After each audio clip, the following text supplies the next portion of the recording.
Okay, can you hear me? I'm gonna try from here and see if I can hear myself. Can you tell me? So, um, I'm going to try to, uh, I'm going to eat first, and then we're gonna go for a walk. But the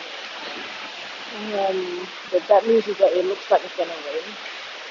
It looks a bit dark right now, but we do need to eat first. It's very background a bit loud. Yeah, because I'm at a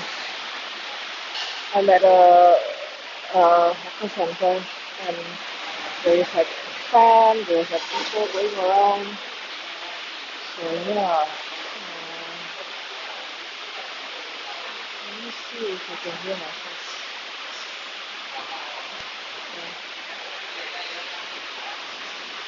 Yeah, I'm using my Bluetooth earphones here. Okay, like it sounds okay. Um it's just that I usually use my microphone, but I don't know, something has gone wrong with the yeah, with the microphone. Yeah, I did turn on the chat box, I believe. Yeah, I did turn on the chat box so you can see it. What's up? Let me see, like, so I'm gonna eat first because I need some energy before like I go around, and I'm not enough to figure right now because it's hard to find anything. Yeah, so that's the food today. Some chocolate gel. I feel like I don't usually use this um tripod when I eat. Let me see if I can make it a bit lower. Okay, a bit lower, a bit further. Okay, at least you can see like some food. So yeah, you ate roti canai earlier. That's good. That's great. How was it? Roti canai is great for breakfast. I mean, for anything. Actually, no, roti canai is like the best for like post-drunken hangover. That's what it's great for. But yeah, I'm going to like walk around the Telok Ayer today, so I'm currently at Amoy Street Food Center, and it is just um next to this shop called Telok Ayer, and we're going to walk around this Telok Ayer road because so Telok Ayer, if you already know Malay, Telok means bay and Ayer means water, and it means bay of water, and it's it's one of the oldest part of Singapore, and it's also one of the most modern because it is very near to um the CBD area. And I just got some coffee. Um, let's see how this goes. Like, I'm just gonna eat first and then maybe try to walk around and then see how I can make it. Because I mean, I did bring an umbrella, but I can't really like hold an umbrella and swim at the same time. Oh yeah, that's a good chocolate.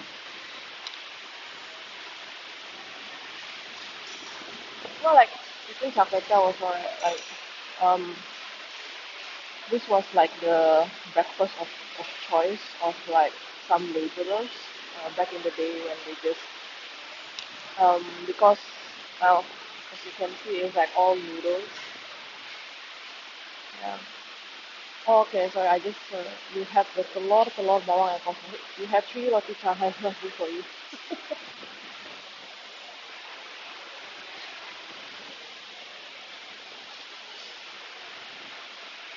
Yeah. So like Um, Char was like the breakfast of choice for laborers because it contains a lot of carbs and it's also tasty because of like all the oil and the fat that it uses. So they really need like you know a lot of energy. Like a lot of these laborers were actually manual laborers. Like they are not like you and me like eating like working at some office sitting on our ass all day. But it's like they literally have to haul like a lot of um heavy stuff and also manually like pulling some rickshaws and everything. We're gaining some weight these days. I mean, you know what to do, right? We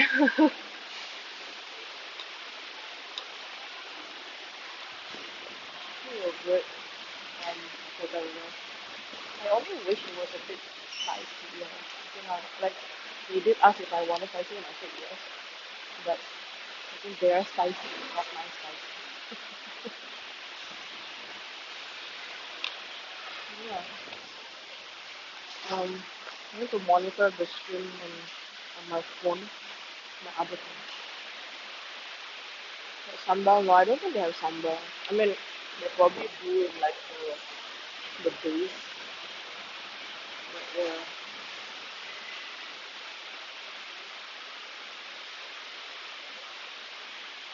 Oh, the chat is visible, but it's just like it's transparent. I should have okay. That's long. I think I need to edit that overlay later. Like I think it has to be solid. Then like the chat can really be seen.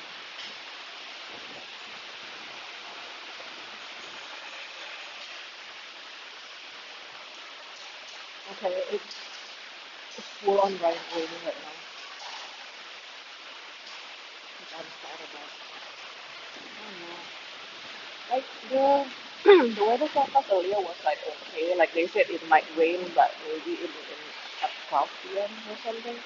But not now. But now it looks like it's raining, which I'm not sure.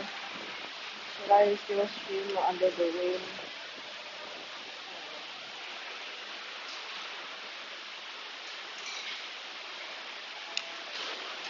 Yeah. So how is it, Chris? Like other than you having some water canai, are you planning to go like travel? Well, like is there still a MCO control order? Is that still happening? And you've been having durians, I think. How was the durian?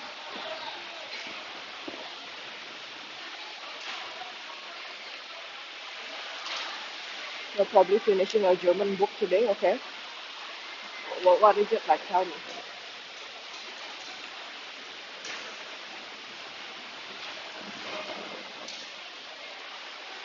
That was from last year, okay. Why haven't you found any durians by then? Because I know that it is the season right now. I think it is in season. I've seen it somewhere. Author is Andre Klein. He writes short stories. Okay. Like, what's the genre? Like, fantasy? I don't know. What kind of, what is it?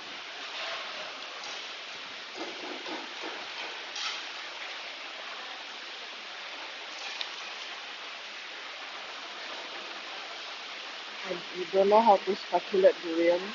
And the one you eat is me. Okay, fine. Um, I don't know how to speculate either, but there are some durian stalls near my house, and like I basically just base it on that. Like if I see like, oh okay, there's like a lot of durians like on display now and people are eating. I'm like, it's durian season. I should have some. Earlier was Dino Land Storage. Mm, like trying to learning. Is there a Christoph Land Storage?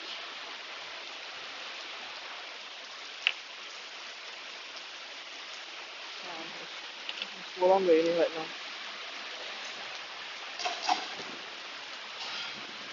It's like full on raining.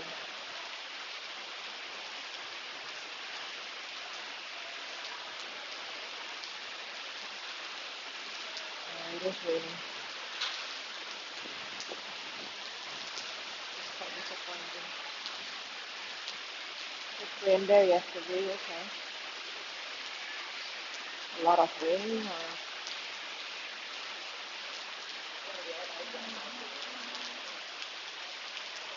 oh, I'm not sure, man.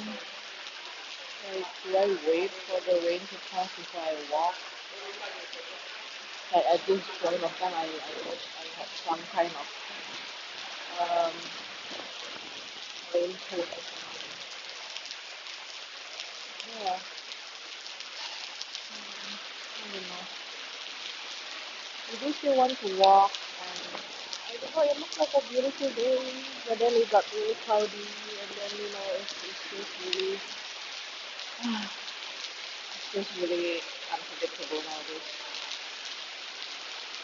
Yeah, I don't know what happened. But yeah, have you had taco gel before?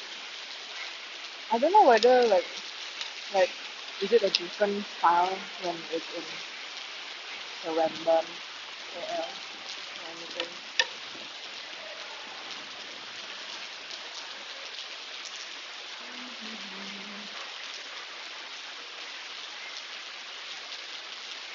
And it just has to rain on the weekend. And on the tile that I want to swim to, it's a bit disappointing. Like, I want to play it by ear, but also it's like raining. You can't use Pokemon even if it's closer to Singapore. Um, yes, but I think the Penang version is different from the Char Kway Teow.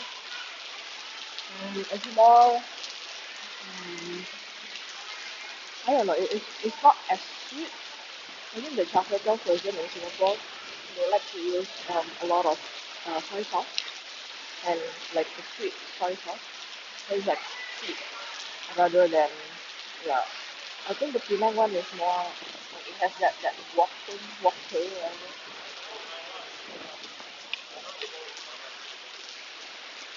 I'm just kind of bummed that it is raining. I don't know. I can walk um inside the 5 foot way, I guess. Walkway, yes, exactly. That's what it's called. Kiss of the walk. But yeah, I was really excited to show you guys the temple today. Like I even titled it Temple Run. Oh, that's what we're going to do today.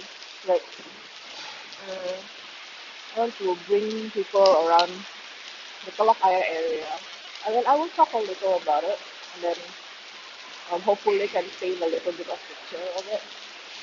Yeah, it's hard without like really going to the place and like show you.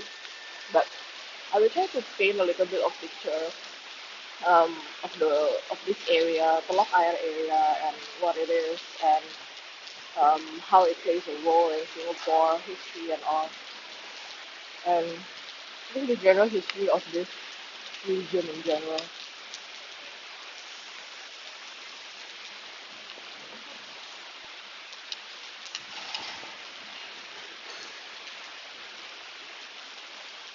Yeah, it was like drizzling a little bit, but now it's like full on raining. Which is too bad.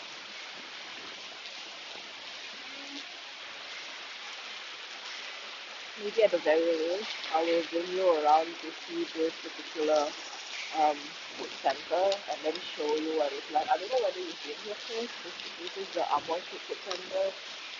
Can't remember if we've been here before.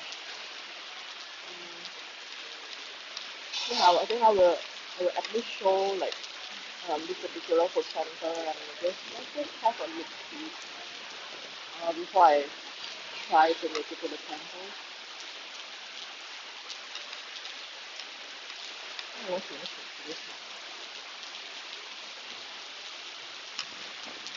Yeah, let's see how it goes.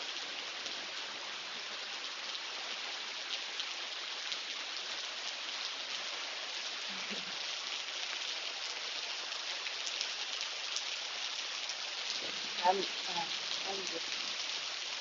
It's raining even worse now. I'm really quite disappointed. I'm not sure if I should say it first. It's like so loud that you can hear the rain. That's how bad it is now. How bad it is.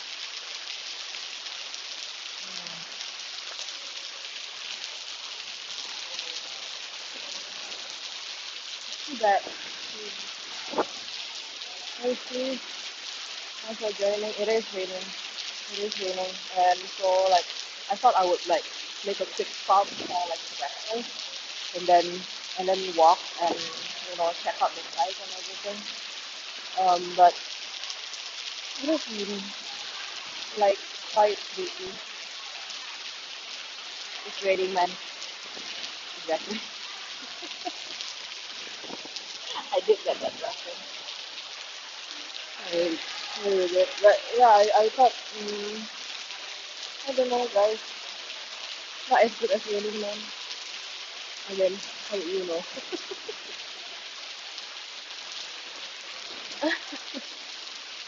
Um, yeah, I'm actually surprised you guys can hear the rain. I guess this microphone is quite good in that sense. Like, I actually have like a manual microphone, but it hasn't been working. Like this lavalier mic kind of thing. But I was testing it last night in my room. Yeah, I wasn't testing outside, but it wasn't. It has this like ringing pitch in the background, and I couldn't figure out how to fix it. But yeah, I just can't. I don't know. I can't figure it out. But okay. I'm thinking I will at least walk around this food center area. It's like quite a big one, and maybe at least I can talk a little bit about um the food around here, and then maybe waiting for the rain to pass. I don't know because I don't have like raincoat or anything, and I don't know how it would work with the phone as well. Like, you know, it might it might break. Nice less hanging than hallelujah. I know what you mean.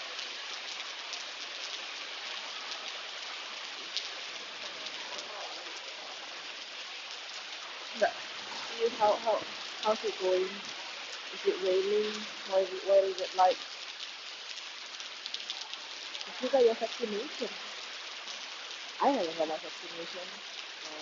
They said I can book from July the 2nd, which is about a week from now. But that's just like booking the slots, like not getting it. That's just like booking the slots, and I don't know what slot I'm gonna get.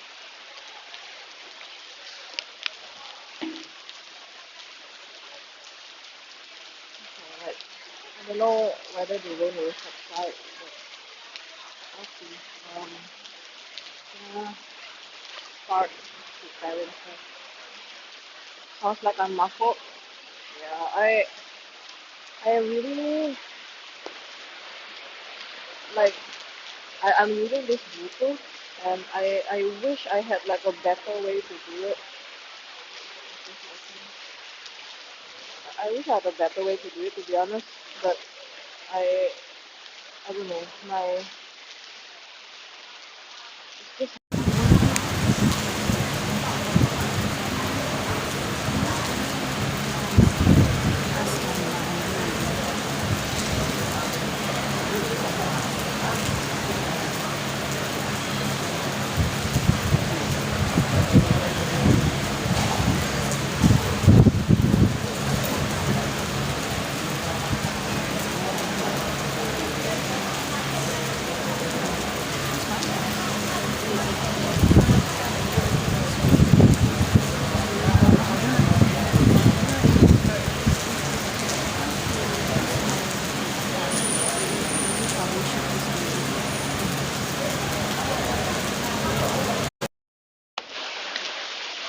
I turn on and try turning it off and on again.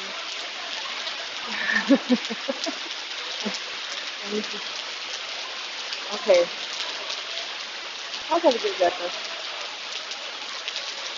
Yeah, I think that sounds better. I think. You think? Uh, let's at least try to walk around this uh food center and show you a little bit because I didn't. Of course, I think you have been here, but Steve, that we probably don't have this kind of um food center, hawker center. Yeah, but I have to put on my mask. But also, have you guys seen my new hair? It's like it's like pink now, like at the bottom.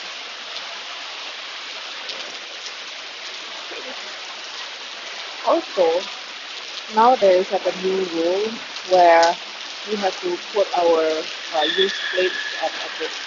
It used to be cleaned up by some cleaners, but now yeah. Okay. Yeah, I do think it looks good. Like I like it. Yeah, and I only did like the lower part of it, so like the outer part is still black. You and Suji are kind of cleaning with the color. Who's Suji? Who's Suji?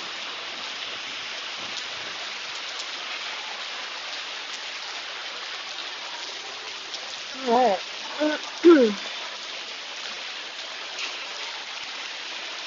Oh dear. I was really unprepared for this stream. I seem to have forgotten my battery pack. Oh. Okay, today hasn't really gone according to plan. Okay, it sucks.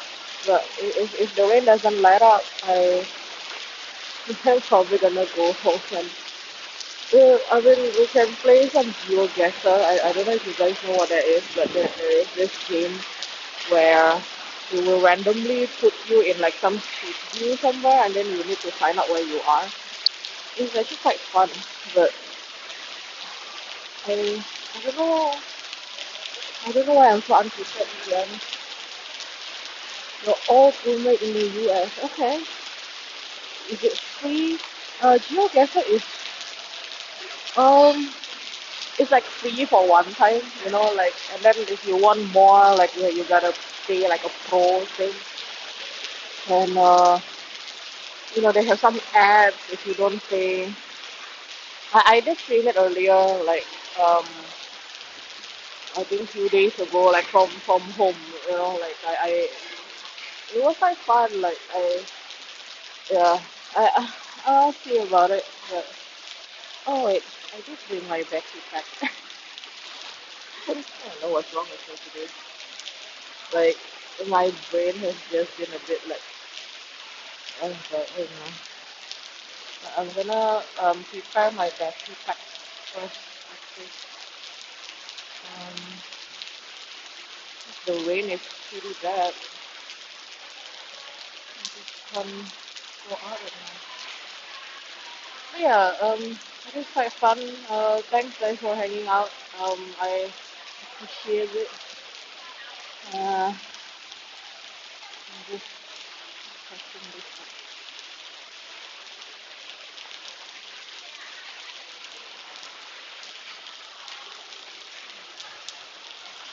Oh,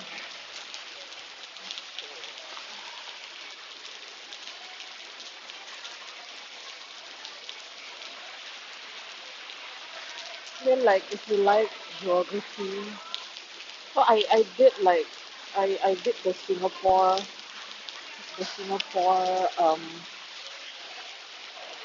map, but I didn't get like a perfect score, and I was like, oh my god, I should have. Because after all, I am a tourist guide, right? I'm supposed to be able to do that. You can teach me the what? Teach me what? What do you need to be taught about?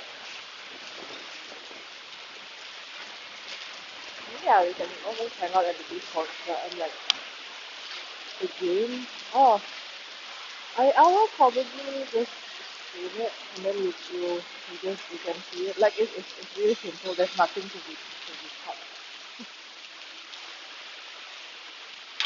Okay, I'm gonna walk around now. So I'm gonna. It is still raining.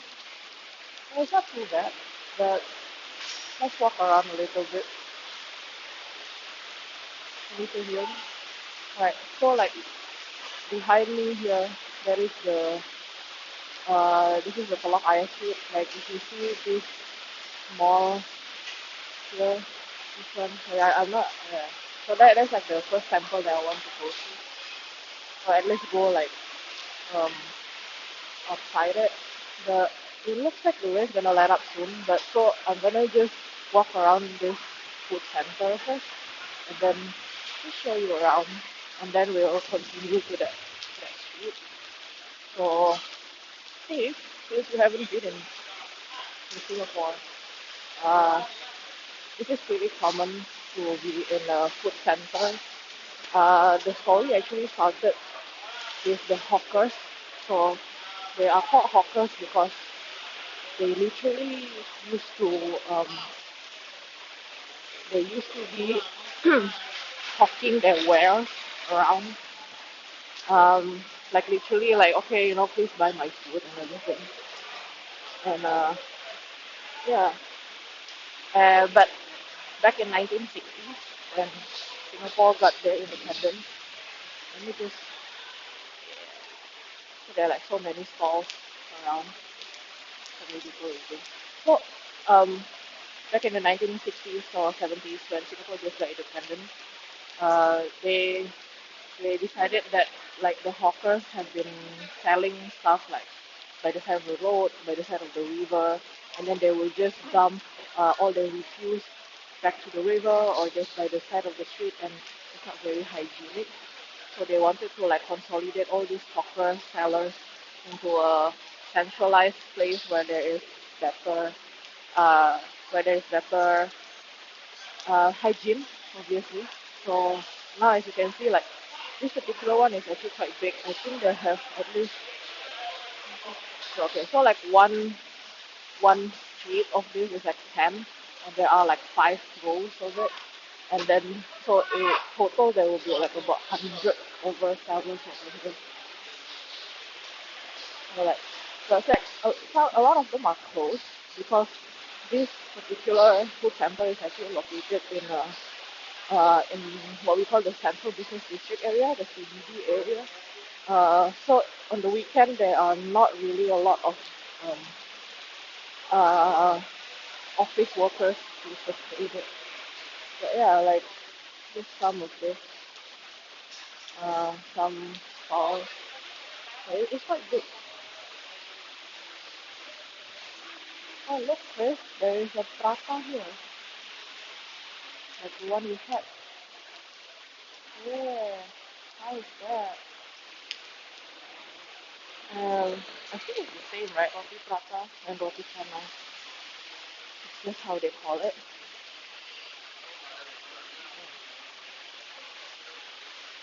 Let's just have a look around. I think the rain has been quite okay.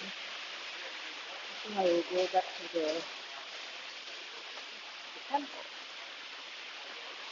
Um, also let me know if you can hear me. I need to check my phone.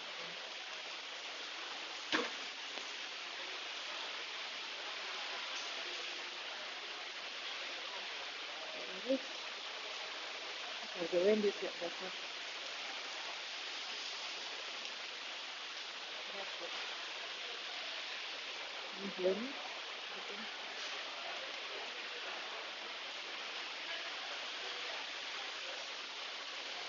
Yeah. It's not really clear, is it?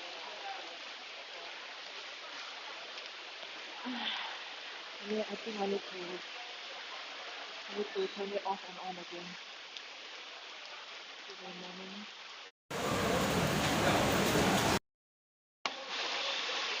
The Bluetooth is connected. That should be better now.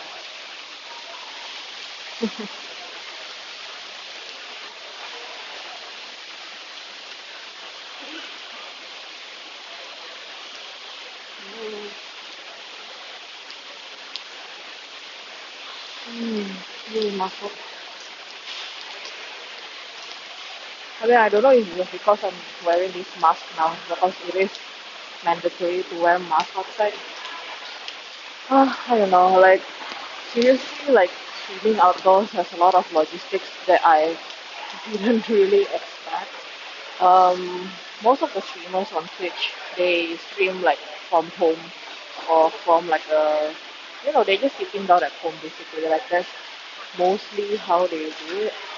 And not a lot of them do this kind of outdoor stream, which is kind of why I do it because something different, right? Okay, I can hear myself now at the very least. So I am gonna walk. Let's go, guys. Let's go for the temple run. You should stream yourself coding. Do you have any headphones that you could use in the future? I do have a lavalier mic. Tell you what, since you guys are here, maybe we can do some sound checks. We can do some sound checks with my mic. Because the thing is, yesterday I tried it out and it wasn't good. Like it wasn't really working.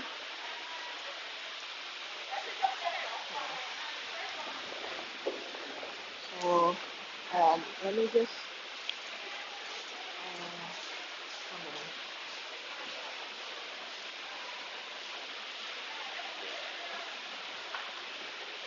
Yeah, let's try it out. Uh, I did bring my lavalier mic, but it's just that uh, the last time I used it, it was um, it had some buzzing to it that I couldn't resolve. But since you guys are here, so this is the mic that I'm going to try. Um, yeah, let's try it. Let's try it. Like, why not? I am all about getting better audio for you guys.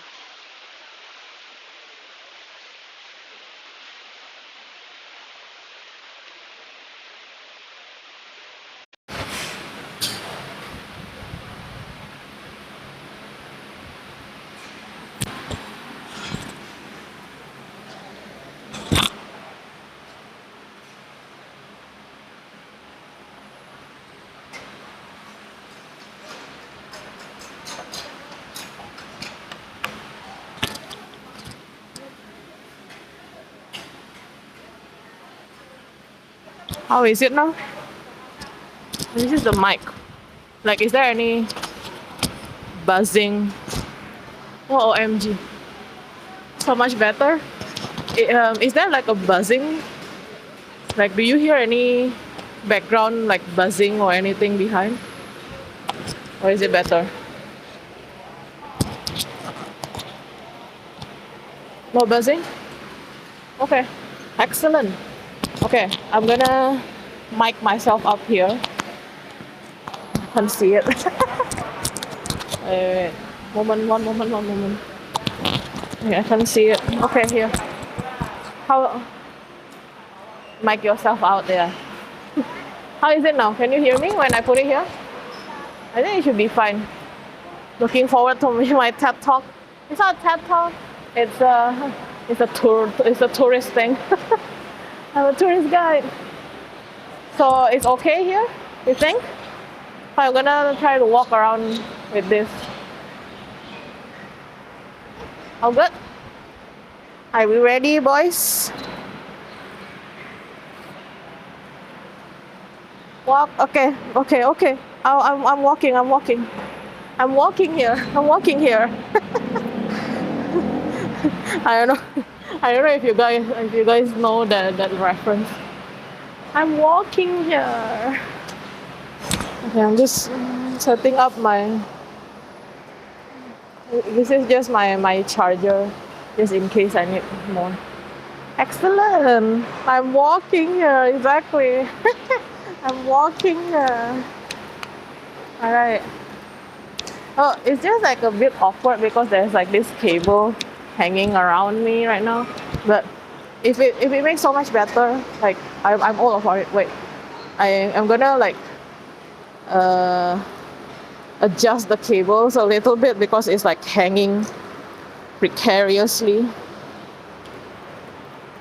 Wait, give me a moment while I like set this up. Like I just need to tidy it up a little bit. I'm walking here. Yeah, I'm walking here. You know that line was actually real. Like they actually like they film it.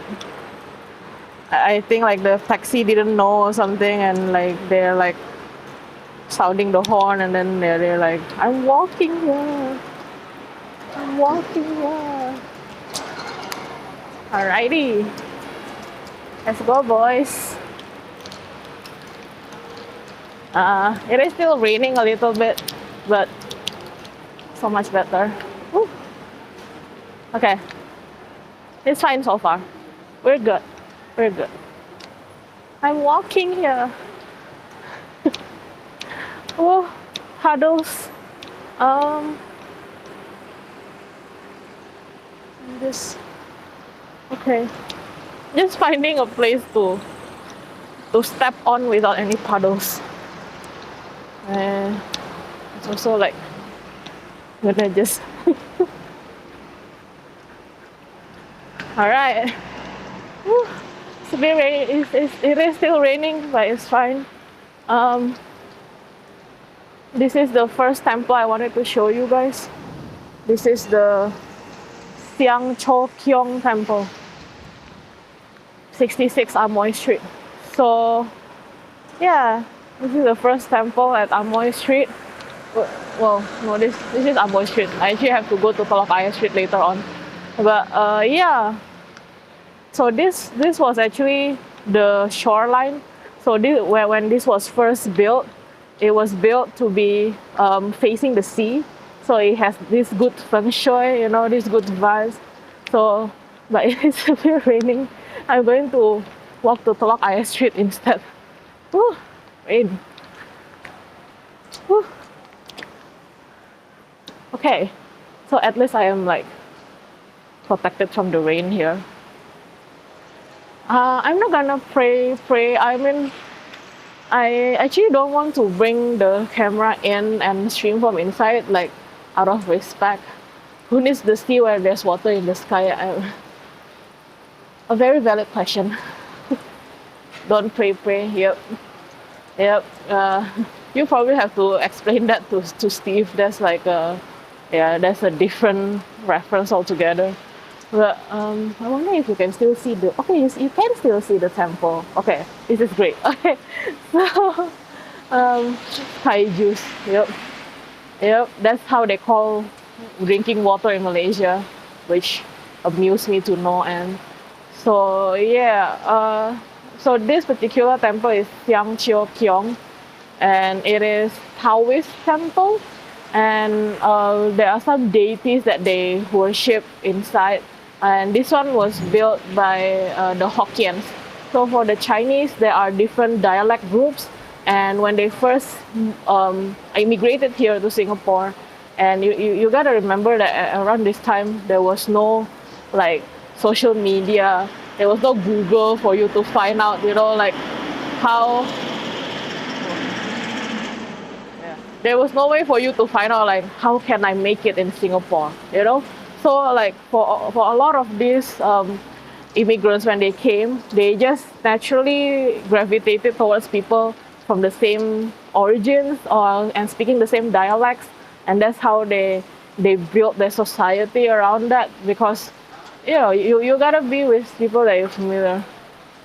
Yes, I did put temple on the title. That was totally intentional. Like, come on. Like, yeah, I mean, of course, right? It was intentional. It was supposed to remind you of the game. Like, I actually wonder if there is a temple run category on this Twitch. Yeah, hi. No worries. It has some guest star. But let's walk around. So like what I'm currently walking in right now, right? So this is actually called the 5 foot way. Yeah, I like that guy too. Yeah, that's fun.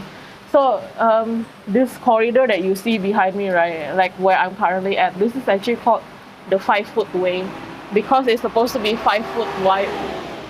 I've never measured it, but yeah, it's supposed to be 5 foot, and it is set up because our founding father, is the Sir Thomas Stamford Raffles. He decreed that all the buildings and the houses should have this 5 foot way behind me, so that it has this continuous corridor where people can walk and protected by the elements. Like case in point right now, so I can be protected from the rain. It's like this 5 foot way. Yeah, social distance before it was cool. Um, yeah. Oh, it is still raining.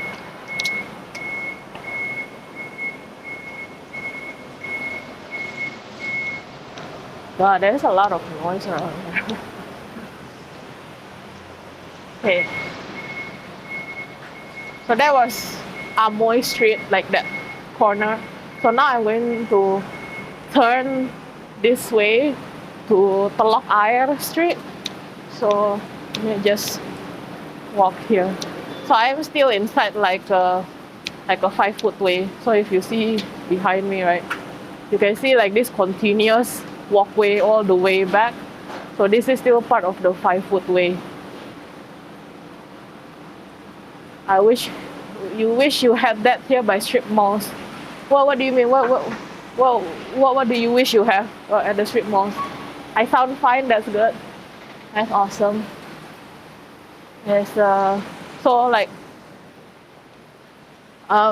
so where we are at right now, we are at the Telok Ayer Street.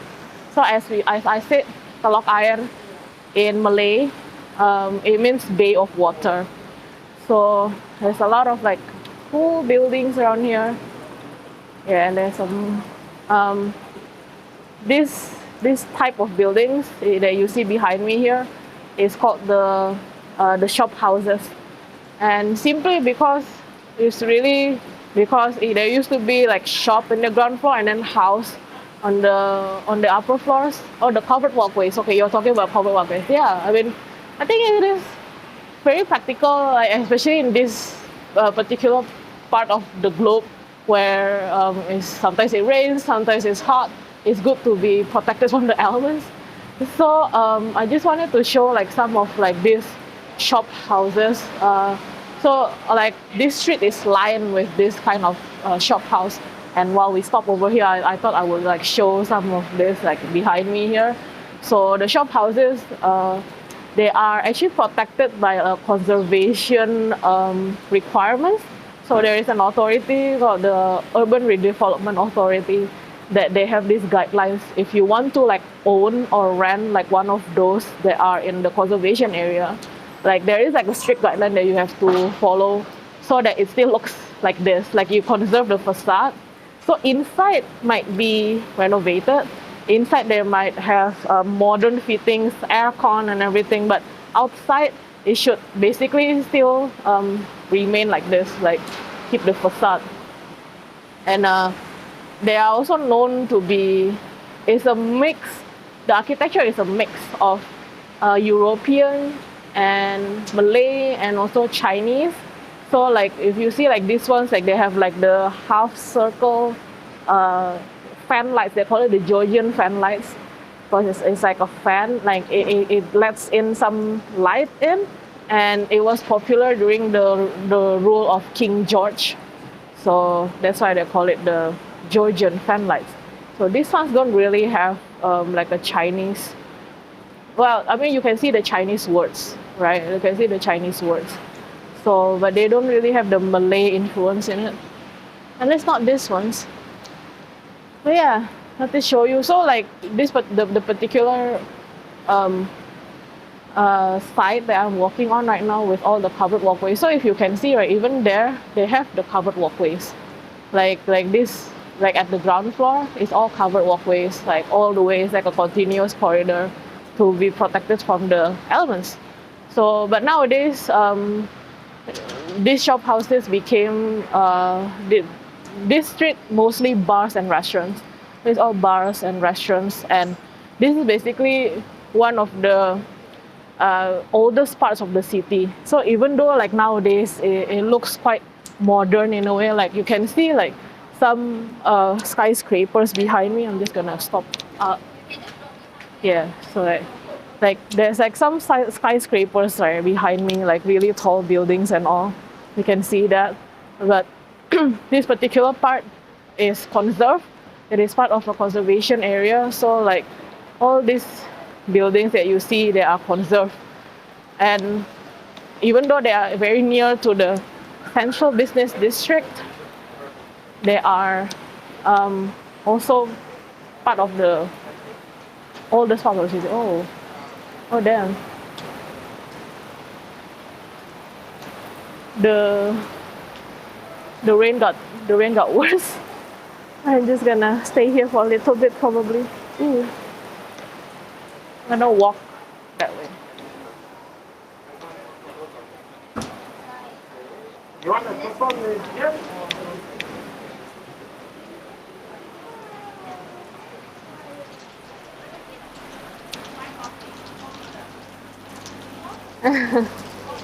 Uncles and aunties.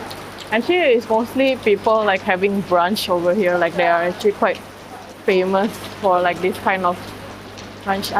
I'm trying to like cover their faces. I don't want to like show their faces without their consent. But it is.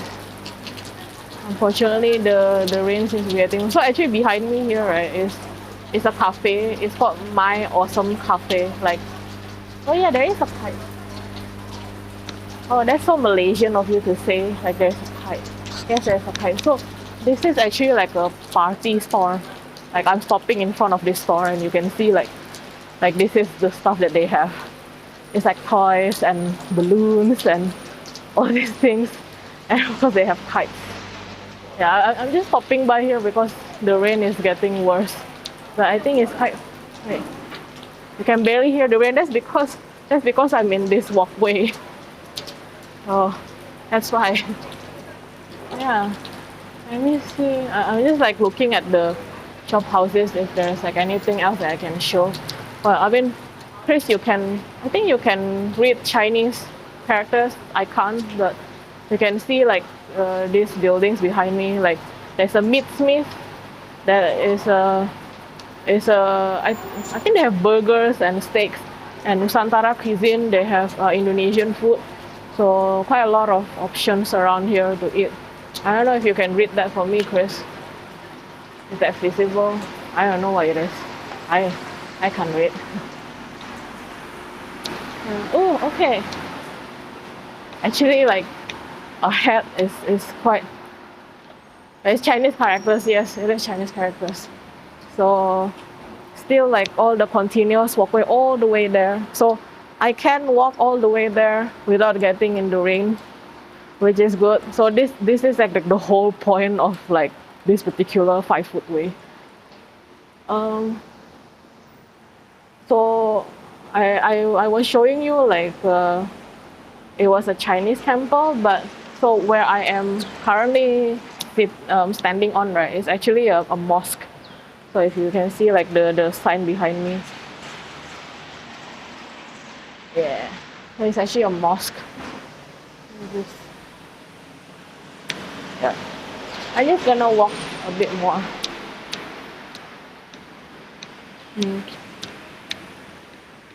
I think I can make it to the next temple. Yeah, it does. Because I'm like just in front of the mosque, but so you can't really see like the architecture. So that's like the female prayer area. Are there skywalks in Singapore? Is the one in Marina Bay Sands considered a skywalk? I think so.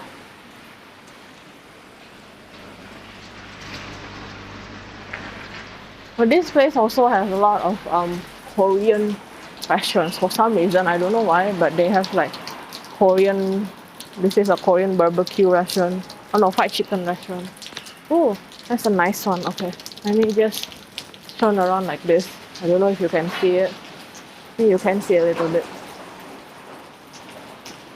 Like if you see like here, so they still have like this kind of like um, uh, traditional roof, and there's like some phoenix decoration like just above the roof here, so there is still conserved. And yeah, I think that's pretty cool. Just trying to see if there's like other things I can show, but we are reaching our next destination. We are reaching the next destination. Hi. Will I stream with my man next? I don't think so. Um, he's a homebody. Like if I ever stream with him, it will probably be like during like at home. Like it's not gonna be outside like this. Like he's not this type of like walking outside. That's just me. But like just ahead of me is like the next destination. Could do the food one with him, maybe. Yeah. I mean, I don't know. I don't wanna promise anything. Hey, just 350. Hi, welcome. How are you? Happy Saturday. Well, we are currently walking around the Telok Ayer area in Singapore. Yeah. We're walking around the area in Singapore where there is a lot of temples, like old temples, and it is unfortunately worse. Oh, you can see the rain. Yep, it is currently raining right now. But it's like kind of on and off. Like sometimes it rains, sometimes it doesn't. But yeah, happy Saturday. Yes, how's your Saturday going? Is it raining wherever you are? Okay, I am going to like turn around, and here you go. This is the Tian Hock Keng temple. So like if you can see the words just above my head here, is Tian Fu Kong or Tian Hock Keng. So this is that's the temple's name, Tian Hock Keng temple. So I'm not gonna go in because I don't think they allow camera and streaming inside. I mean I can try, but I don't know. I'm going to like, and also I need to like check in and everything. So I'm actually going to try going to the other side of the street so I can actually show you like the whole architecture of it. It is still raining, fortunately. Let's see how it goes.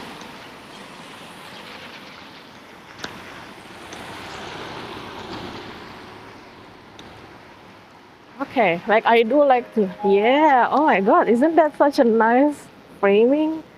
Oh, I am not mad at that at all. Look at that.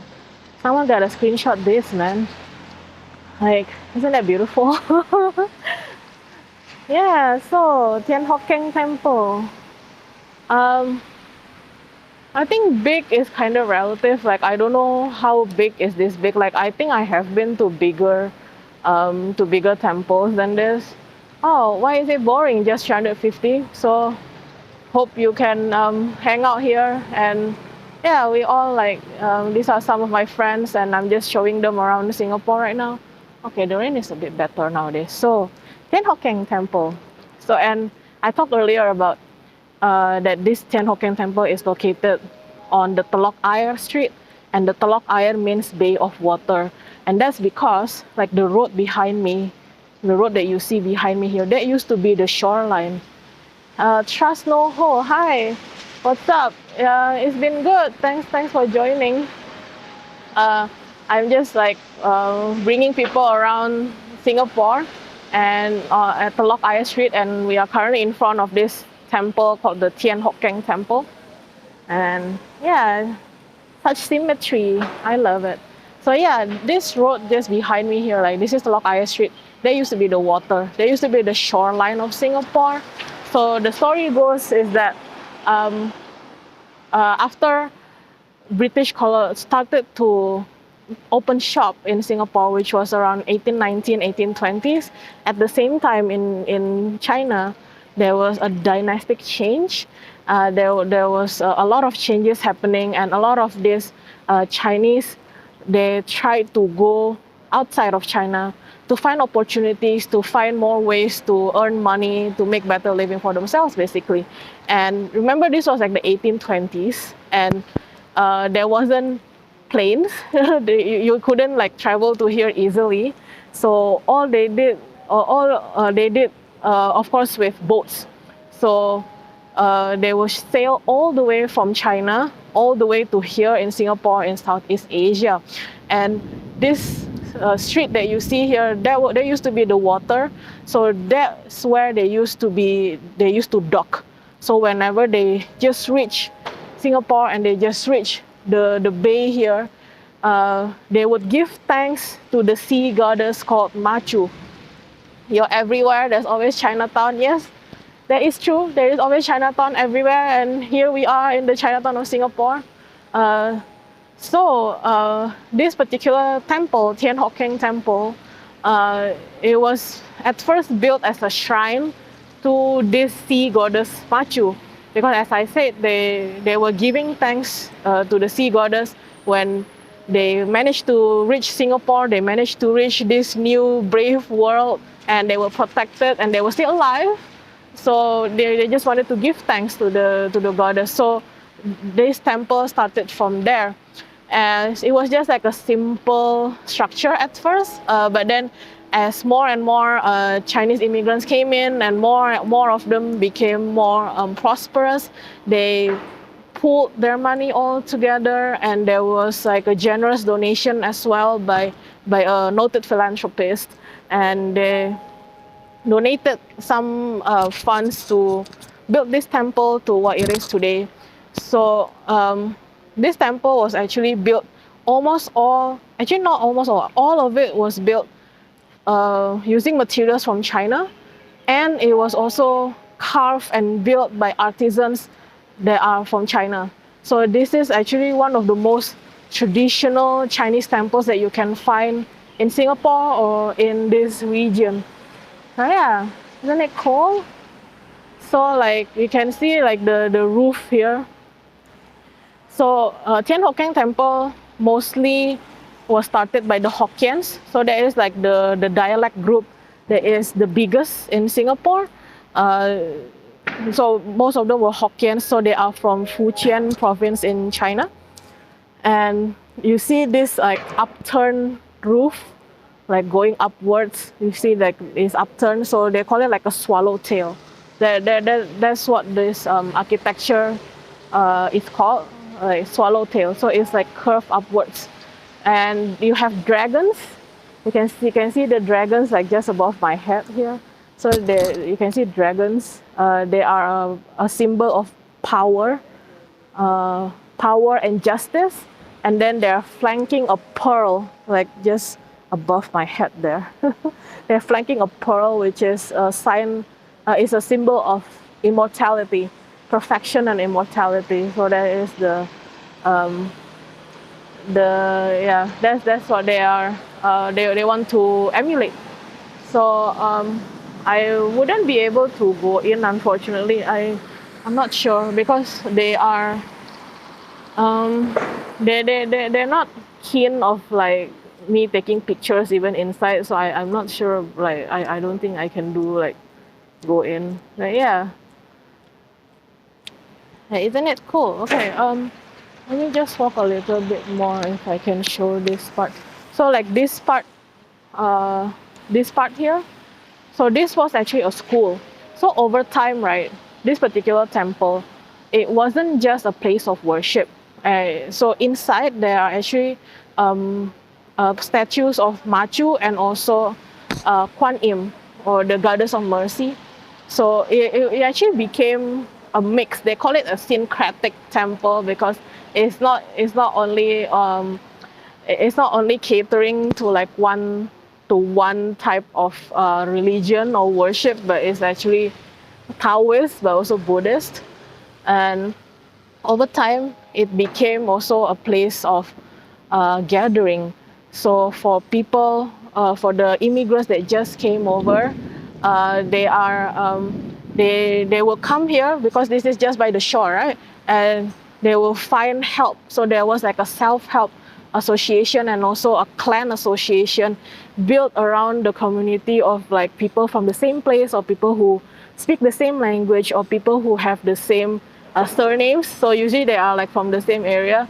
You know a lot about that place? Yes. Thanks, Trust Noho. I do know. So I am actually a licensed Singapore tourist guide.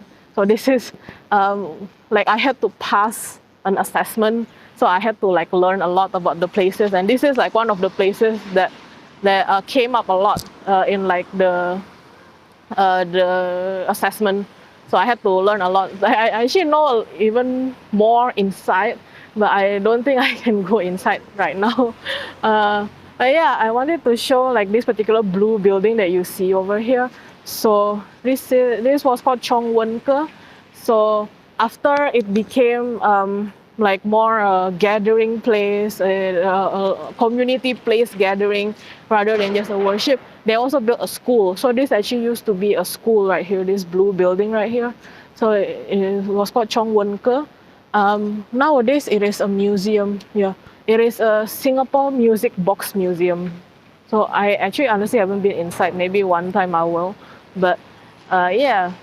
It just goes to show that back at that time in 1820s, all the way like 1850s and all, this sense of community is really strong because you have to be with people that you know, right? And you know, at that time there was no social media or anything. You just have to naturally gravitate towards people that you know or you're familiar with because you speak the same language or or you're from the same place.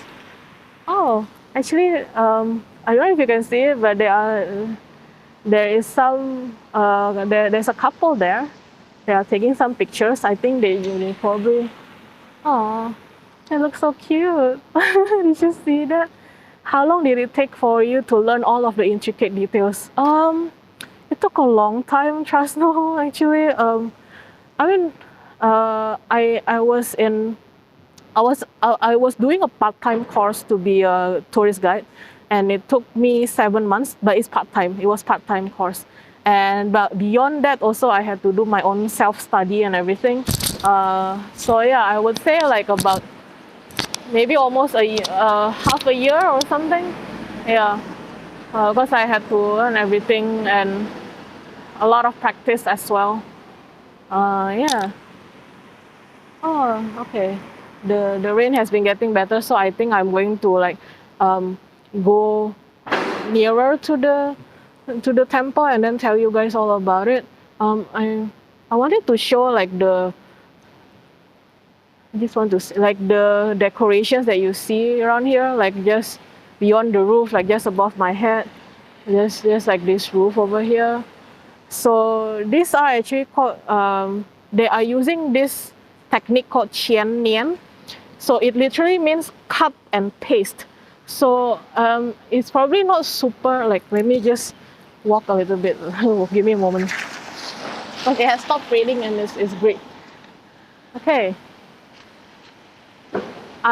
They seem very passionate about it. Yeah, thanks. I mean, to be honest, I am just bursting with knowledge. Like after all the courses that I did, I'm just bursting, man. Like I was like I need to get this out, and this is like one of the ways that I do it.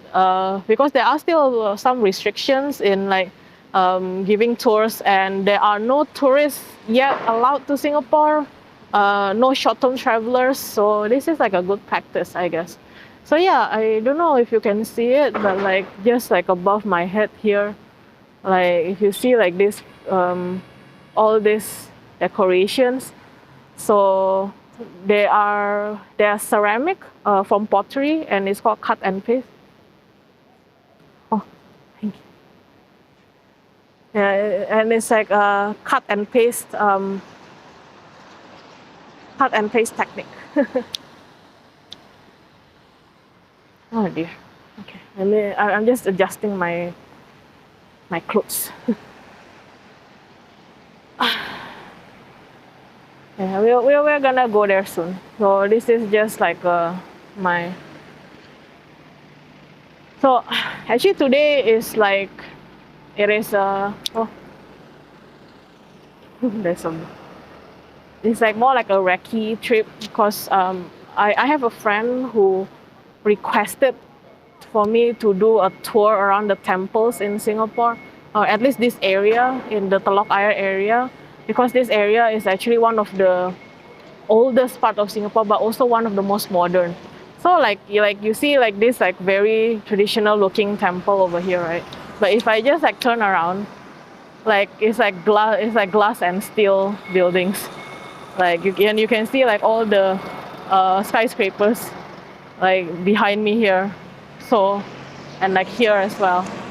Like all so you see like the juxtaposition of it is quite I mean I won't say it's quite jarring, but like yeah, it's different. Okay, let me cross the road so I can show a little bit more of the temple. Yeah. Yeah, isn't that nice? Okay, let me just cross the road.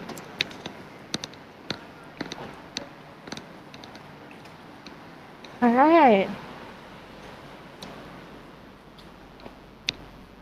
Okay, let me just stop here. So we are currently in front of the temple, like just right at the, and you can see the entrance is actually there. I don't think I'm gonna go in because I don't think they like me live streaming inside. But in any case, I can probably show a little bit from here. Yes. Yes. So let me just like angle it a little bit. So if you can see like this word just above my head here, that's called Tian Hock Keng or Tian Fu Kong. That is the name of the temple, temple of heavenly blessings, I believe. So the interesting part of this is that, let me just angle myself over here. Angle it. Okay. So like you see all these like really intricate details at the roof. Yeah, you see all of that. Like it's like gilded in gold and everything, and there's like a lot of this decorations over here, and even this particular stone, there's like a dragon stone over here, all crafted by artisans from China. And the interesting thing about all these decorations behind me, right, like all this the one that you see at the top here, and you see like it's like very intricate. So all this building, right, they didn't use a single nail, so it is not being put together by any nails at all. So that's like one amazing thing about it. So this particular temple, they were built like in current form, like you see right now. Oh, thanks, Steve. Okay, yeah, yeah, you're off to bed. Yeah, thanks. Yeah, you'll keep watching post. Copy and paste designs on. No, not this one. So these are actually wood carvings. Uh, let me see if I can go like a bit upwards. One moment. Let me just let's see if I can switch it a little. So you can see that. So these are actually wood carvings. Yeah, just focusing. Yeah. So these are wood carvings. Like is some scenes from the like traditional folk Chinese folk stories. So yeah. The copy paste designs, you can probably see it a bit further inside, like just above the roof that you see. So these are like the cut and paste designs. So yeah, let me just switch back. Yeah, I'm just yeah. So yeah, the current building, as it looks like now, was around from 1850s. So like this size and all the halls inside it, but it did go through some renovation as well. So I wanted to show you like this gate that I am just next to right now. So this gate, right? So these are actually from Glasgow, from Scotland. And then if you see like the floor just behind it, so like this floor with this kind of tiles, and just okay. So like this floor with this kind of tiles. So it is a European influence. So it was actually put there by like early 1900s, I think around 1920s when they renovated it and they added like this particular gate and these floors. And it is a very much European influence because at that time, by that time, Singapore has been a thriving colony of the British, and so you see all these influences. And then behind me, you see like a pair of lions. So the lions are like guarding the entrance. Oh yeah, thanks, Chris. Thanks for hanging out. See you next. Ping me later. So these lions are like guarding the entrance. So you see the entrance like just behind me here. A pair, a male and female lions, and they have this. You see the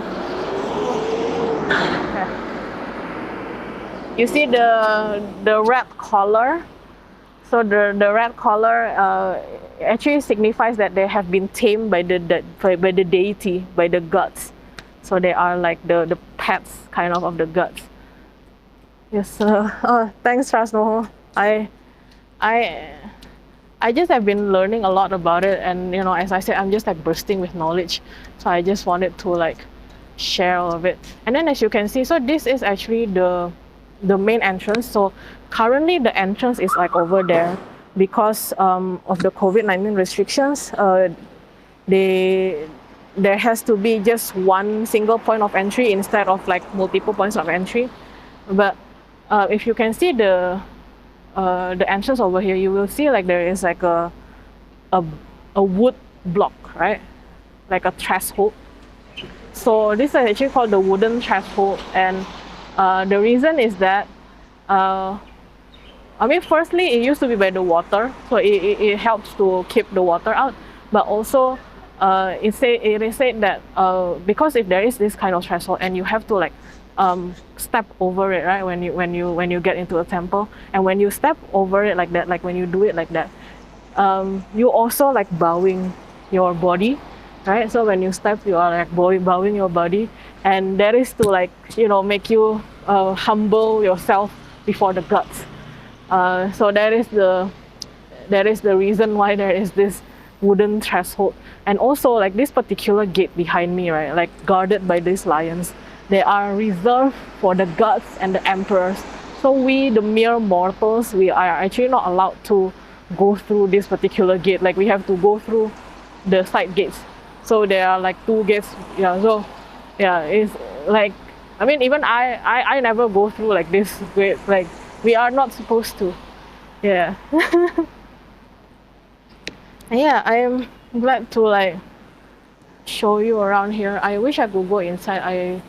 I didn't really want to like get in trouble with them. And let me show some stuff. So like you see this one, like it's like a window kind of thing. Hi, Castillo 56K, how are you? I am currently in Singapore. So I live in Singapore and I'm currently in Telok Ayer Street. And I am currently in front of this temple called the Tian Hock Keng Temple. I was just showing around like what Singapore looks like. So this is actually one of the oldest temples in Singapore, and This particular street is also one of the oldest area in Singapore, but also one of the most modern. So yeah, thanks for joining. Yeah, going for the adventure. I will. I was showing this particular um, window over here. So uh, maybe it's not really visible, but there are actually it's a motif of bats. Motif of bats.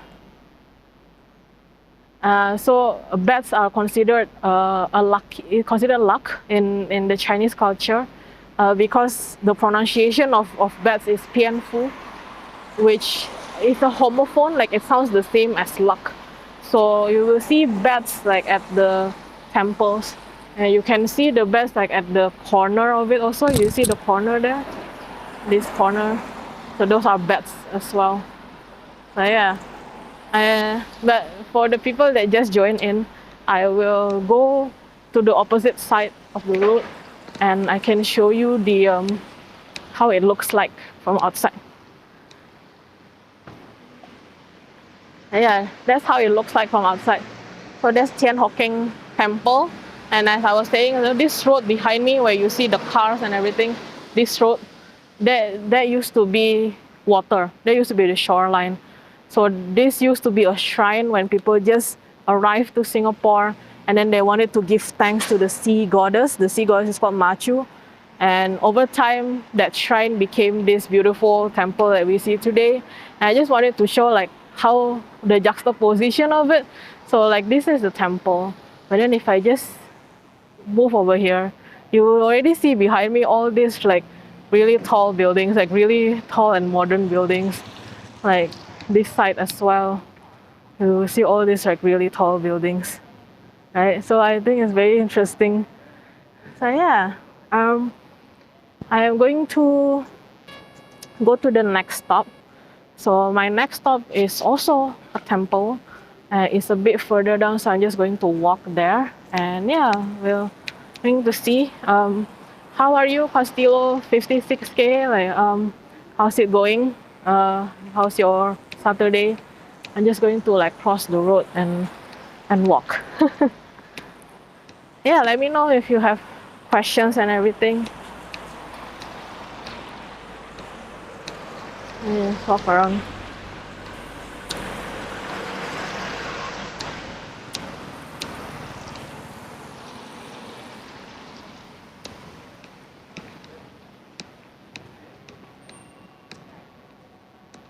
Oh, what does that mean? I'm not sure.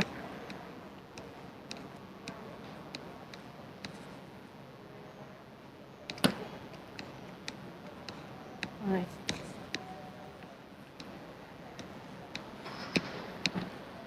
I want to show you this boat. If you see like this boat just behind me here, so that used to be like there used to be the boat that people use when they were around here, because this used to be where the water, right? So there used to be a loading site.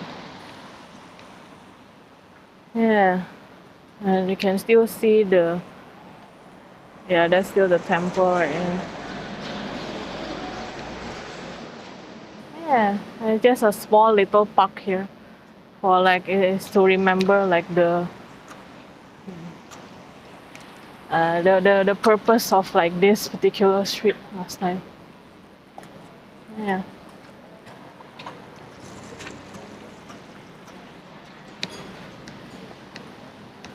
And this one is a shrine. It's not really a mosque, but it used to be a shrine. And right now it is the Indian Muslim Heritage Center. Yeah, just next to each other. So they've always been like existing peacefully next to each other. Just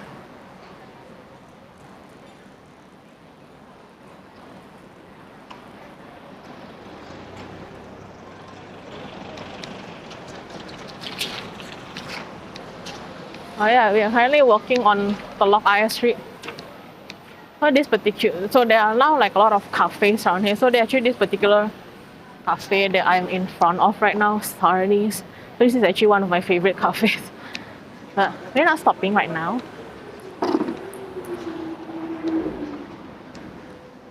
Yeah, quite a cool place, and you can see like all the restaurants.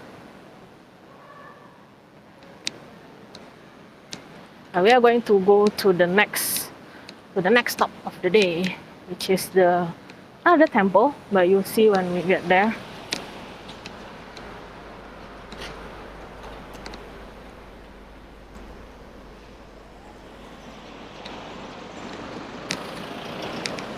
Any pretty nature spots? Yeah, we do have some nature.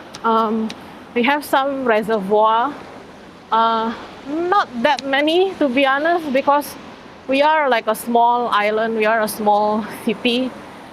I do have some. I mean, if you can follow me, and I will have some kind of nature soon, like probably the botanic gardens. I think that's like one of my plans to go to the botanic gardens. There's a McRitchie Reservoir. So yeah, you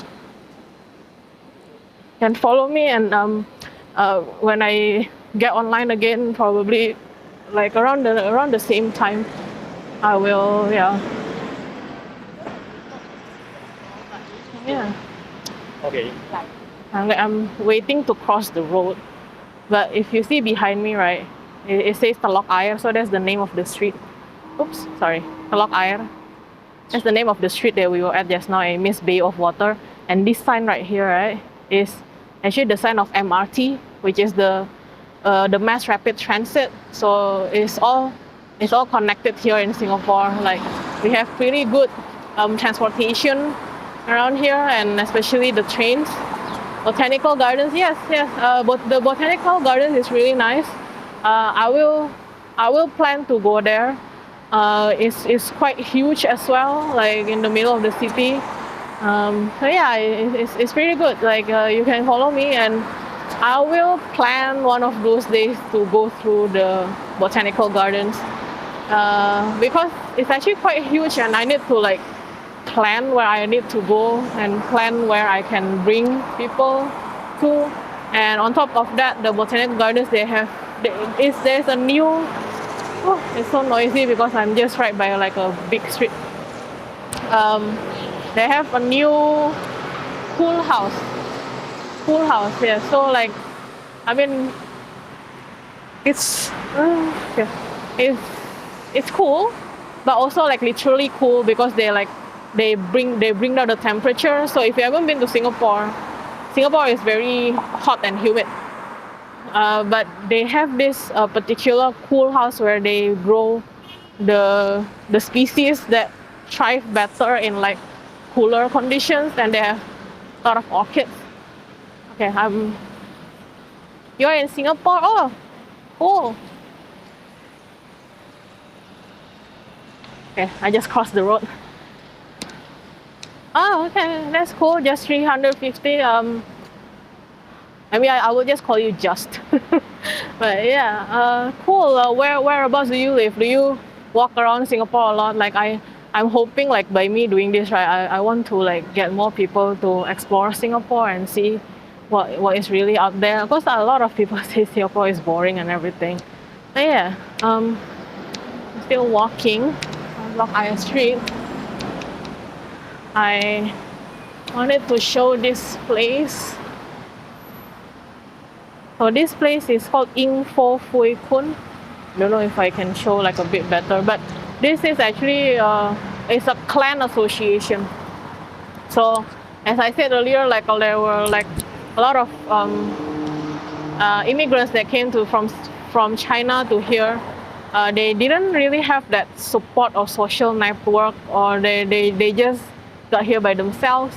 So they don't have the support network, and a clan association is like one of the support networks that they can get, because they gravitate towards people who can speak the same language, who are from the same place.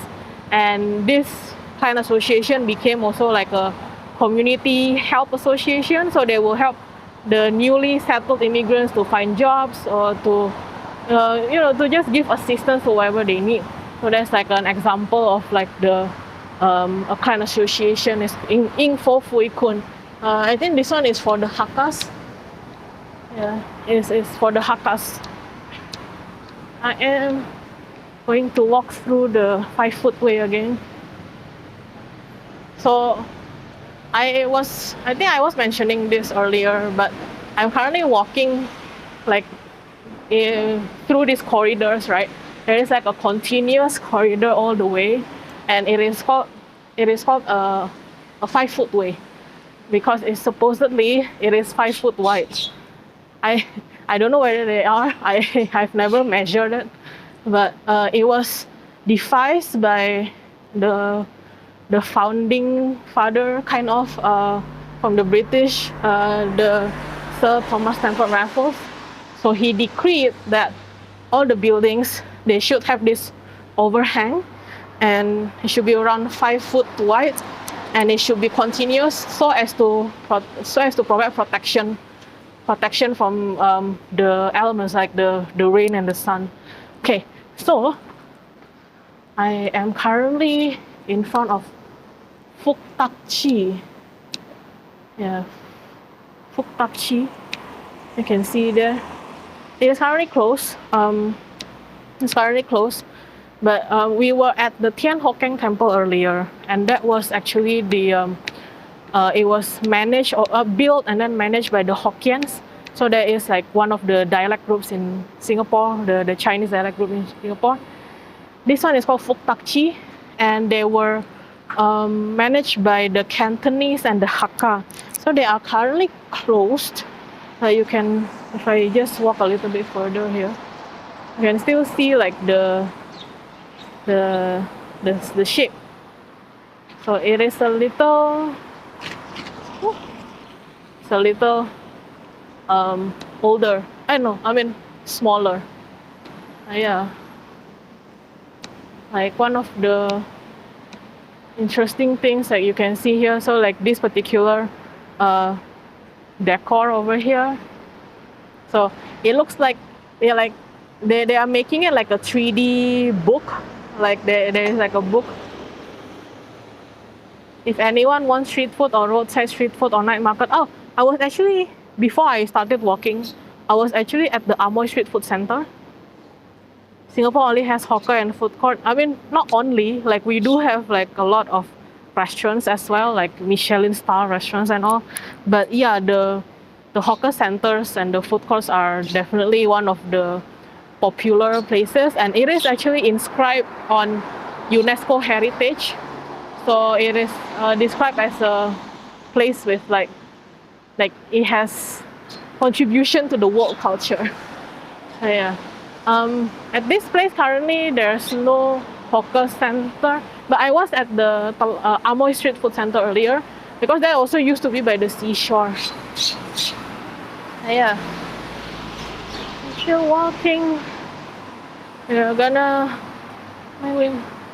I need to just keep walking. I need to find the way to like go to where I want to go. Yeah. How is it just under 50? Like, do you have a favorite hawker center or food court? Like, where's your favorite?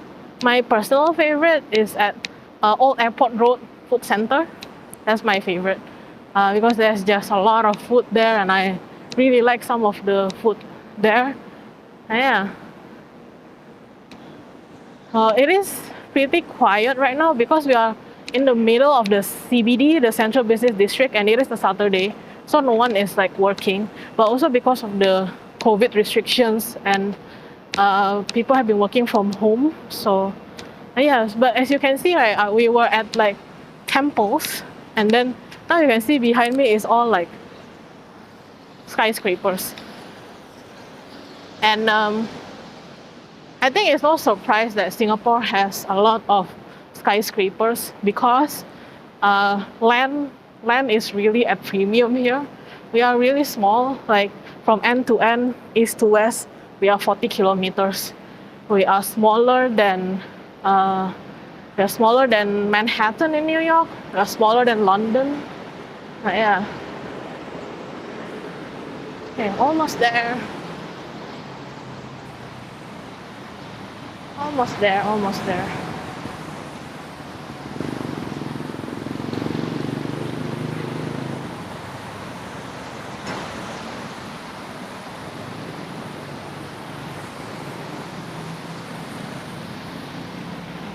Need to cross.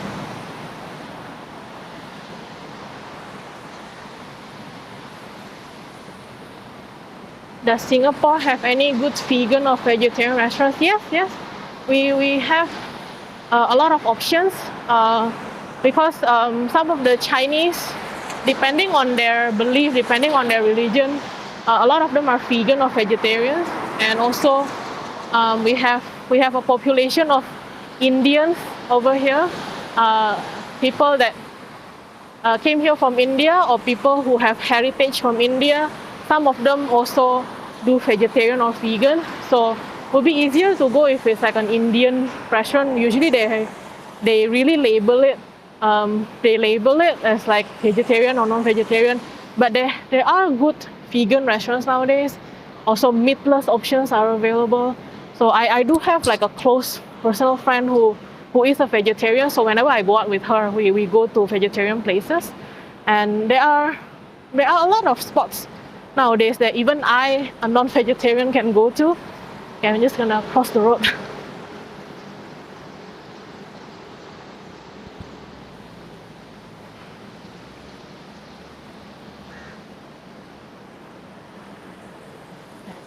Yeah, if you basically in Singapore, you can find anything. You can find any kind of food, vegan, vegetarian, whatever it is. I'm already like at the next stop, but I am going to like sit down for a little bit to have some water. Oh yeah, you're welcome, Jess. You're welcome. I'm always happy to give some information. And if you have like information or like you have some you have recommendation, you can also tell us. I am going to like take a sip of a drink because I'm a bit thirsty. Okay, I'm just gonna set this down here. Just give me a moment, guys, while I... Okay. Okay, just give me a moment while I get some water for myself. Many people speak... Yes, we speak English over here. We are... our official languages, there are 4 of it. English, Chinese, Malay, and Tamil. But the officially is all in English. So you can definitely survive. I'm gonna get some water. One moment.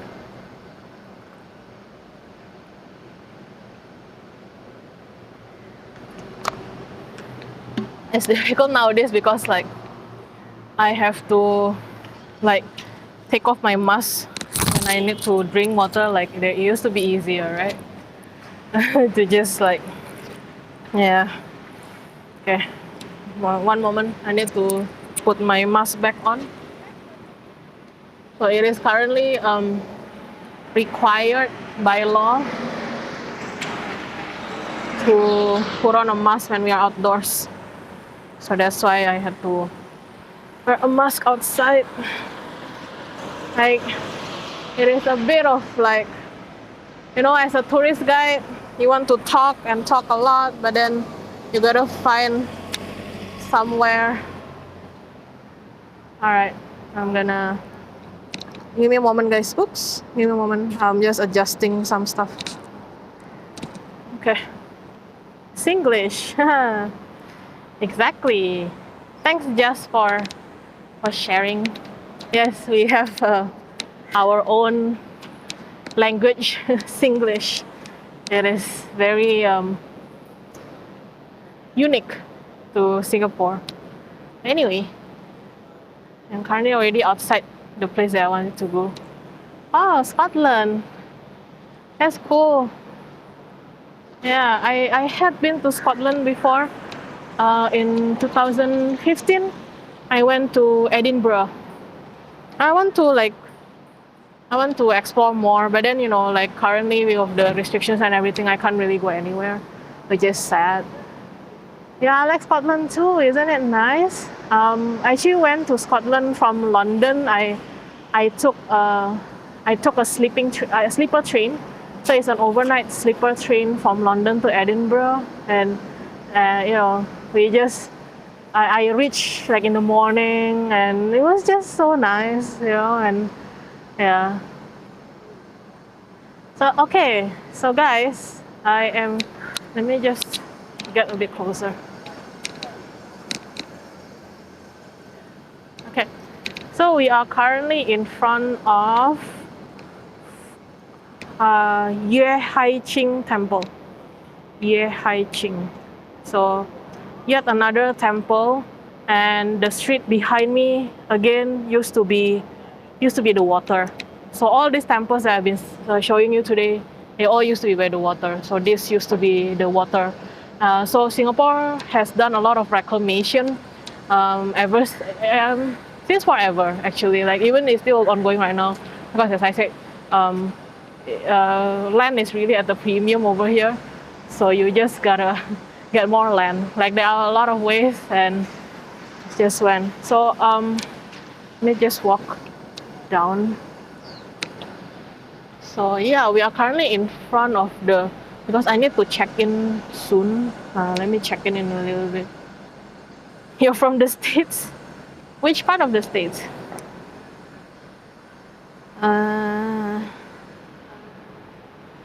Give me a moment. I need to. Yeah. So okay. So we are in front of the Ye Hai Ching Temple. You can probably see it already inside, but I'm going to show you a little bit more. I'm not going to go inside like the shrine and everything out of respect. But yeah, I'm going to at least be outside. Just I'm gonna scan.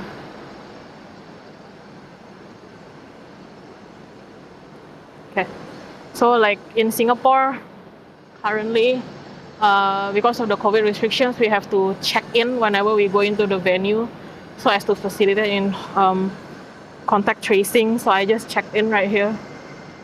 So this is what like we have to do every time. I actually haven't been to the States. Yeah, I haven't been to like the Americas. I just haven't been. Like I've been to Europe mostly, Australia, New Zealand, but not the States. Anyway, okay, let's go do this. Ta-da!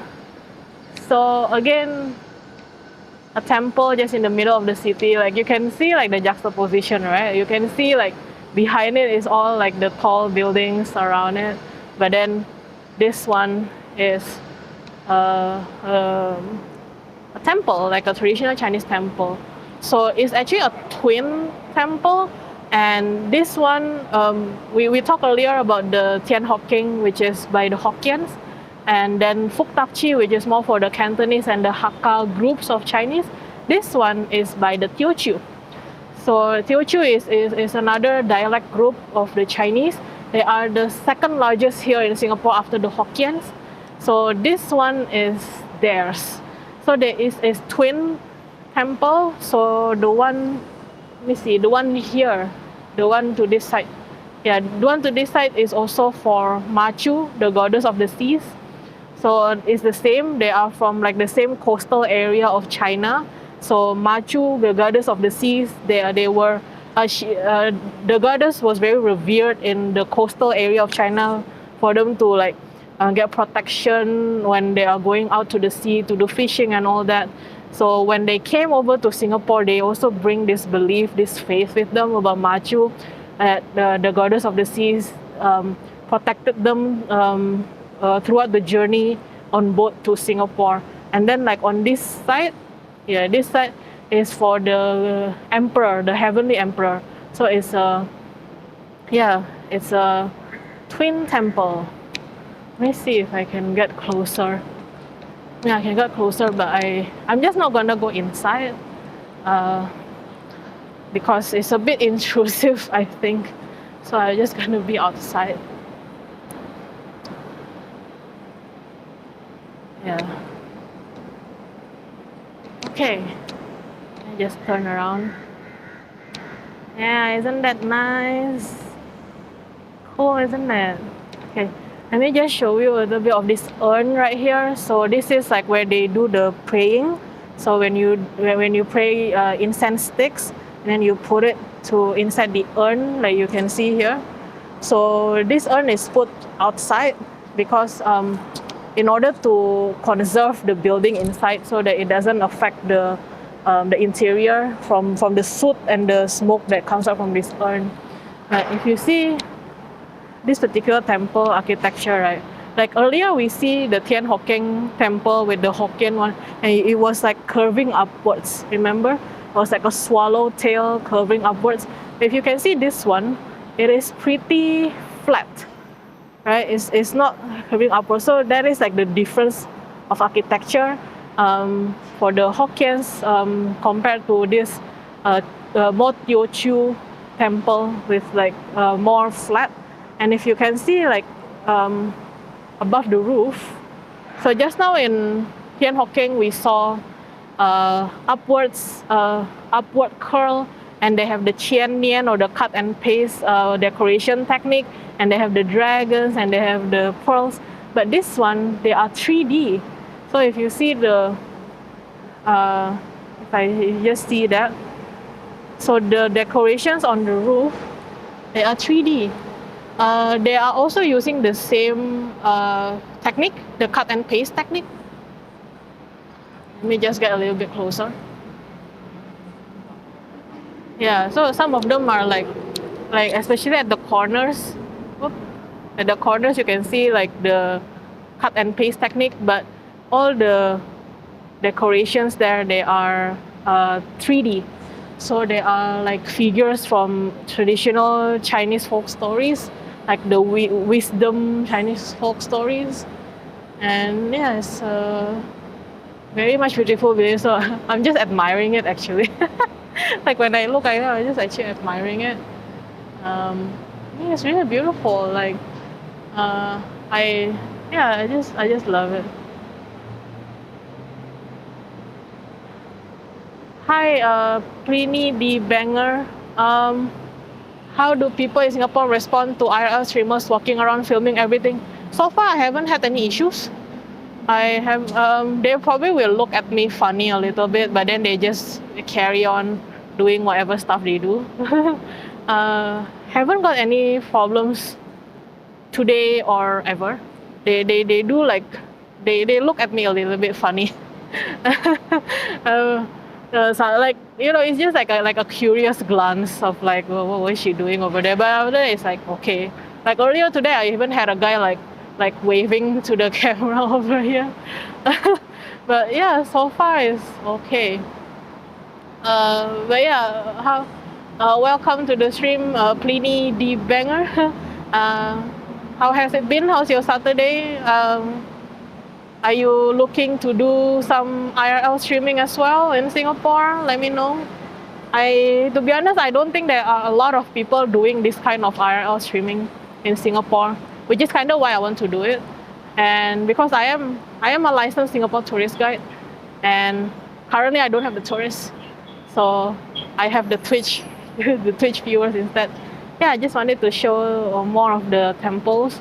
So it's all 3D right here.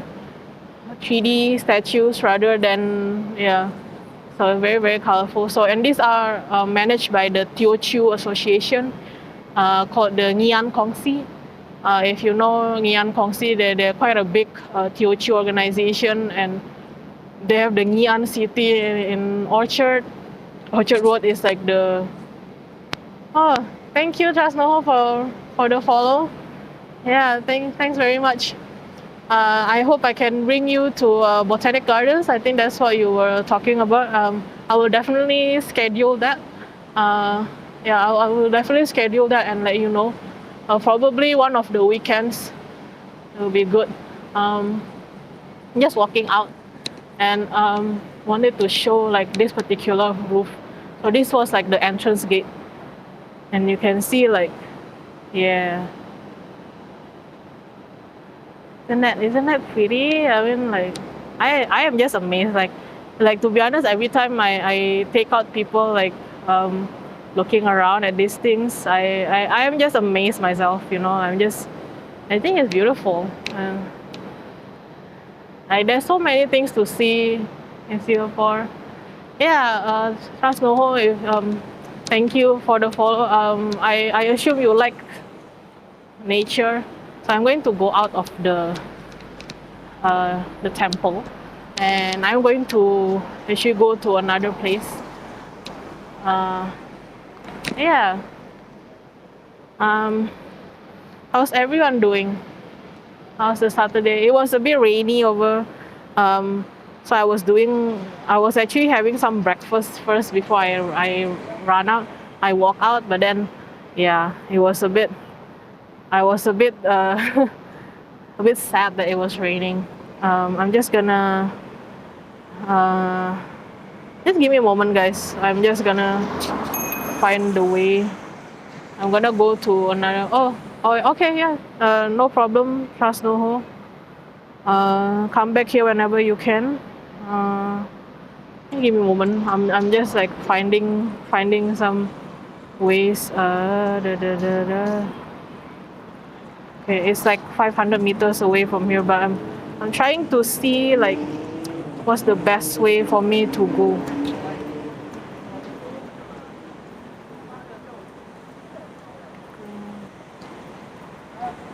Okay. Okay. Cool. If you are new here, you can say hi. I don't bite. I like to like interact with chat. And if you have any questions or anything about Singapore, walking around Singapore, let me know. Let me know. I am walking away already, but yeah, I think we can still see some of the entrance gate. Oh, I forgot to say something about this particular temple. Oh, this particular temple. Uh, let me let me walk back a little bit. So this particular temple, Ye Hai Ching Temple, they were or they are like a community space for the Chinese, especially the Teochews, but also they are famous for another thing, which is they are famous to be the temple of love. So for people who are like looking for love, they will come over here to pray, so that they will get their loved ones, so they will get marriage and all. So it was actually even covered by like a local newspaper. Like there was a couple who separately wish for a partner, and then somehow they met up, and then they found out that actually they both have been praying at the same temple. But I mean, even before that, the particular news, it's just been famous to be a temple of love. So you're supposed to like go in and I think tie a red thread around the deity inside. I didn't want to go in because it's a bit intrusive to have like a recording camera. But yeah, before I forget, I wanted to tell you guys that that is how it is. Alright. Almost forgot to say that. I was just amazed by like all the decorations. Okay, one last look, guys. One last look. Yeah. Alright, so we are going to go to the next stop. So if I didn't say it before, so I'm actually doing this walk today. It is basically more like a review trip, because I do have a friend who requested for me to do a tour around the temples in Singapore, especially around this area. So I wanted to like walk around and like see how I can go, see how I can, like where should I go first, what should be the the route and everything. Where can I stand and everything. So, but it's nice as well to like stream and hang out with people. So yeah, if you're new here, you can say hi. So I am waiting to cross the road. Yeah, we are going to go to another place. Uh, two more stops, two more stops, two more stops, and then we will probably end the session. Okay.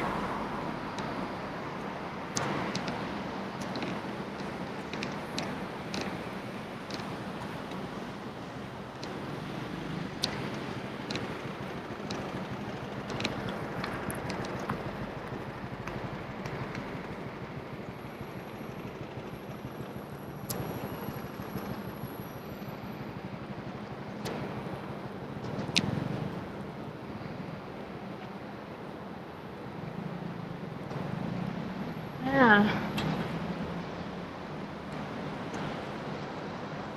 Now I already like crossed the road.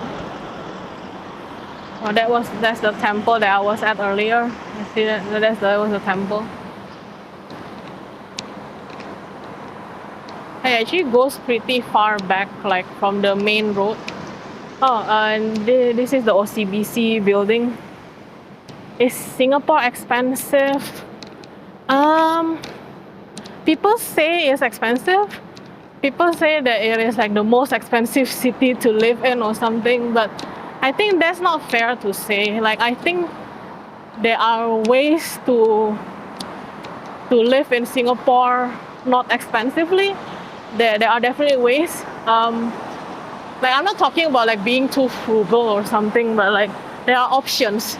In Singapore, what we have are options. Like, you can live like really cheaply and you can live like really extravagantly. Like, it really depends. But I would say, I mean, I don't know whether it's like a fair thing to say, because like I live here, I work here, and to me, I don't find it super expensive, except for the housing probably. But like, I can survive without, I don't go paycheck to paycheck. I can go like have decent food and decent lodging without like really being hard for money, if that makes sense. But I think for tourists, it again depends on where you're from, because some tourists might not be from a place with like similar buying power. If you get what I mean, like, it really depends on like your buying power. I wouldn't say it's expensive.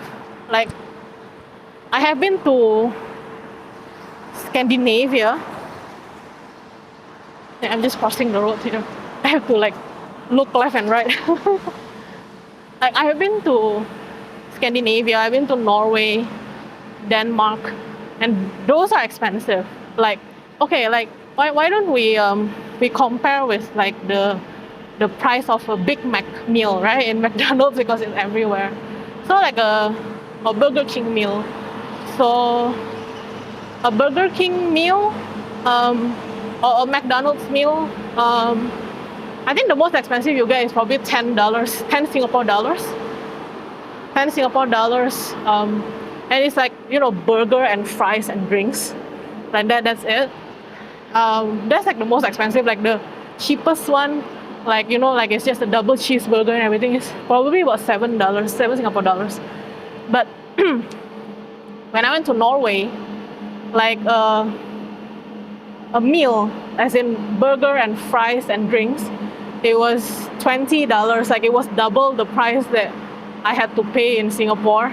So yeah, I don't know how much is it in like the US. I don't know whether it's like the same in every state as well. But yeah, it's let's say it was like 10 Singapore dollars to have a McDonald's meal here. So just compare that to whatever you have back home. Yeah, 10 Singapore dollars is probably 8 USD. No, 7 USD. It's probably about seven or 8 USD. So yeah, I just compare that. Uh, Right Eastern Center. Now, thanks for hanging out with me. Trust, I think I will just call you Trust because it is a bit long, but I quite like the username actually.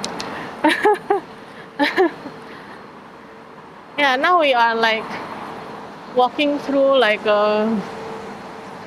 big buildings and all. Yeah, I'm going to go forward and then turn this way soon. Like the next junction, I'm gonna do that.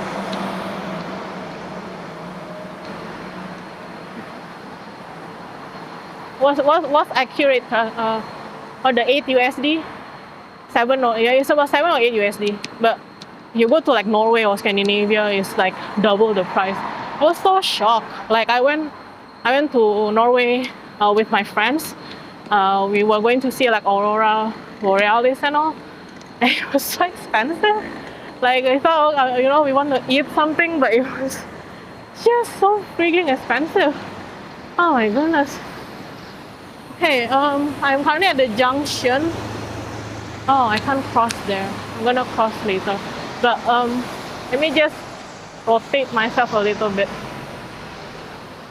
So this building behind me, you can see, it's like all green.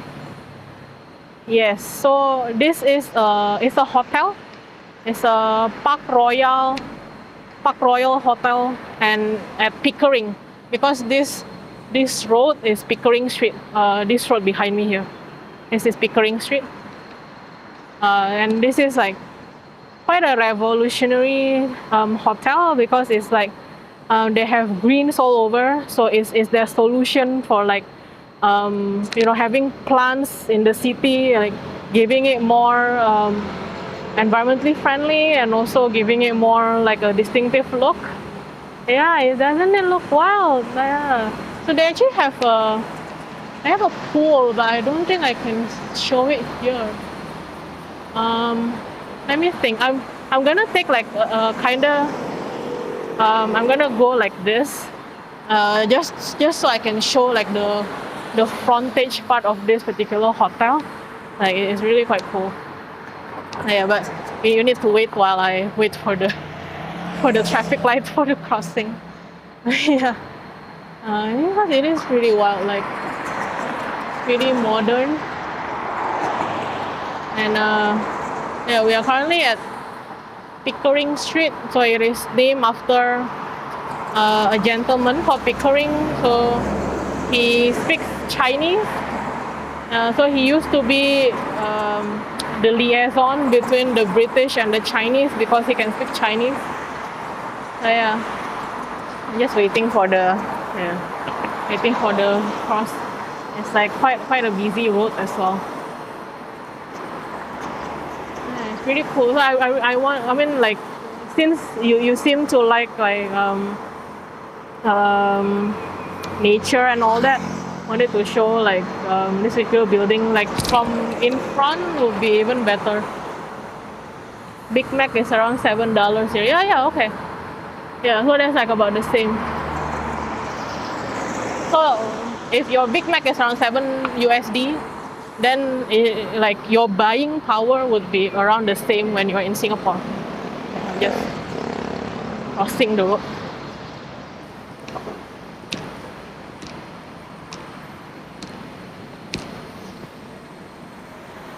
I even know facts of the street name, yeah.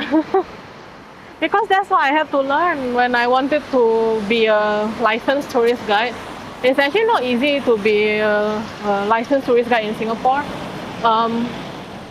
Like, I honestly didn't know that it would be so intense. Like, I think like in other places, like you can be a tourist guide, like you can just like offer your service and you become a tourist guide. But in Singapore, you have to be licensed. And in order to be licensed, I need to go through this course and assessment. And the assessment was like a live assessment in a way that I had to run a tour. So I was in a group of 4, and the assessors were the tourists, and I had to bring them around. So they gave like an itinerary, and then yeah, I had to do some commentary and all that. All right. So we are currently okay, South Bridge Road. So that's where we're gonna go later. This way later, because I wanted to show this building first. So we just do a little bit of detour because it's a cool building.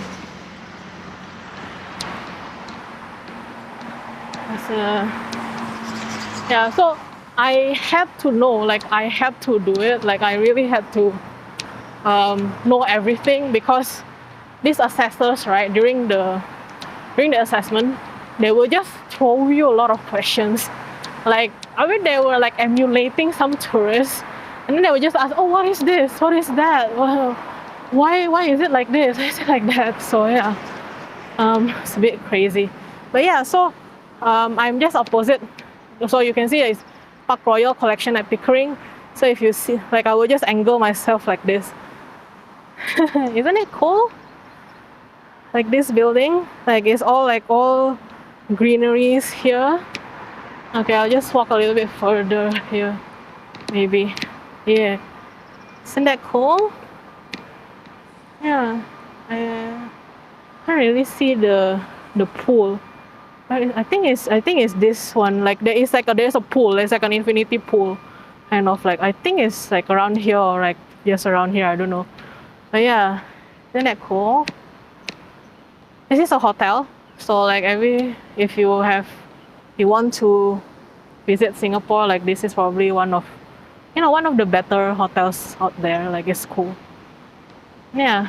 And we're actually currently at the Hong Lim Park. So like Hong Lim Green or Hong Lim Park behind me here.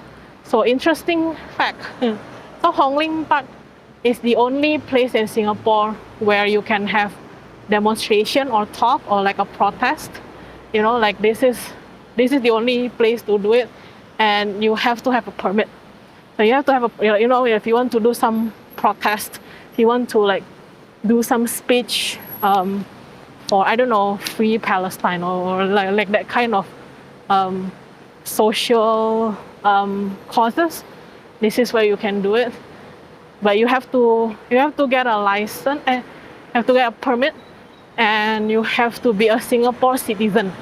Like you hold a Singapore passport. Otherwise you can't. And yeah, it looks better than most places in the US. Well, I'm sure US has a lot of really great places too. I mean,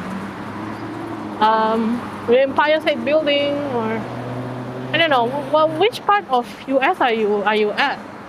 I'm sure there are beautiful places too over there. Okay, that was a nice detour. I like that. Yeah, I like this building. I'm waiting for the light. Just gonna show you a bit more of the building. Yeah, isn't that cool? Yes, we have to get permission to protest. Yes, it's true. Like that's probably weird to hear for someone from the US. But yes, you have to get permission. You have to get a permit. Like you have to apply for the permit, like for a specific date, and you have to submit like what kind of protest or what kind of stuff you want to talk about, and they will approve it, and then you can hold it. Or you can hold events as well, but you have to get permission. And there was events like Pink Dot. Pink Dot is like, I think in the US or in other countries, is similar to Pride, like Pride Parade. This year they were doing it online because of the COVID-19 restrictions. Yeah, let me just cross the road.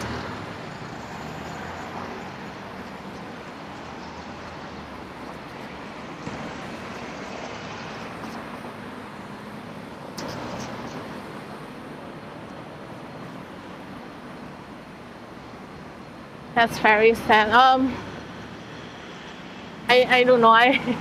I don't want to comment on it. Like, to be honest, I it's different. It's it's different. Whether it's good or bad, I think it's not for me to comment. So yeah, it's just a interesting thing to share. But yeah, there's something different here in Singapore.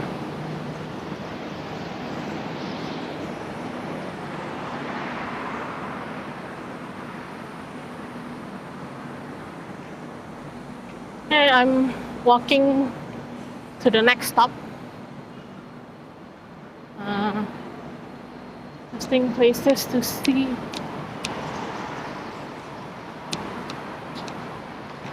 It's a bit of a walk. So the road here is called South Bridge Road. There is a bridge, yes, but it's like further. Wait, maybe here, maybe somewhere there.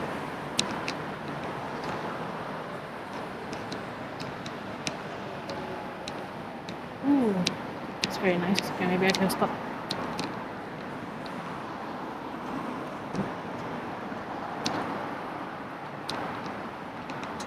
Thailand, Phuket will be open. Yes, I did hear that they will open soon. I think you have to get vaccinated first. Just going to show you. So like opposite, like behind me here, is a pedestrianized street. So it's part of I think it's part of like a shopping complex or shopping mall. So yeah, and wanted to show this, but I think I need to move here. But yeah, just are you going to go to Phuket once it's open? I don't know. I'm not sure if I want to. I have family in Indonesia, so I think when the borders are open, that will be the first place I will want to go to just see my family. Okay. So like you see this building behind me. So this is also a shop house, an example of a shop house. I know it's a bit noisy behind me, but if you can see these shop houses, they have different influences from different cultures, so it's a fusion. So we have like a more European influences here, with like the windows and the fan lights, the half circle fan lights. So those are called fan lights because it's like fanning out like that, and it brings the light in. So it is that kind of Mediterranean kind of windows as well. But then if you see upwards, right? If you see upwards, the uppermost floor, like this particular, so these ones are fan lights, like the European kind of fan lights. But these ones with this carving, it is more by a Malay influence style, the Malay style tracery. So it's like carving. So like you can see like the mix of the architecture here. It's fun. But so there used to be a shop house, like there was a shop and then there was a house on top. Nowadays it's part of WeWork. So like a lot of these places have been renovated inside. So outside still looks the same. Like outside it still looks like this kind of facade and it's maintained. But inside will be totally different. Like inside we'll have like modern amenities, aircon, for instance. So yeah, it's a lot of this particular part of town. It is intentional by the government of Singapore, by the urban redevelopment authority, to conserve the heritage. So we remember what Singapore looked like, and we conserve this architectural and cultural heritage. But inside is used for something else. It's commercial. So people don't live there anymore. There are no residences inside this particular complex, but it's now commercial. And now it's part of WeWork, a co-working space. Yeah, let me know. Just are you gonna travel around Thailand? I do have some friends who have families in Thailand. Yeah.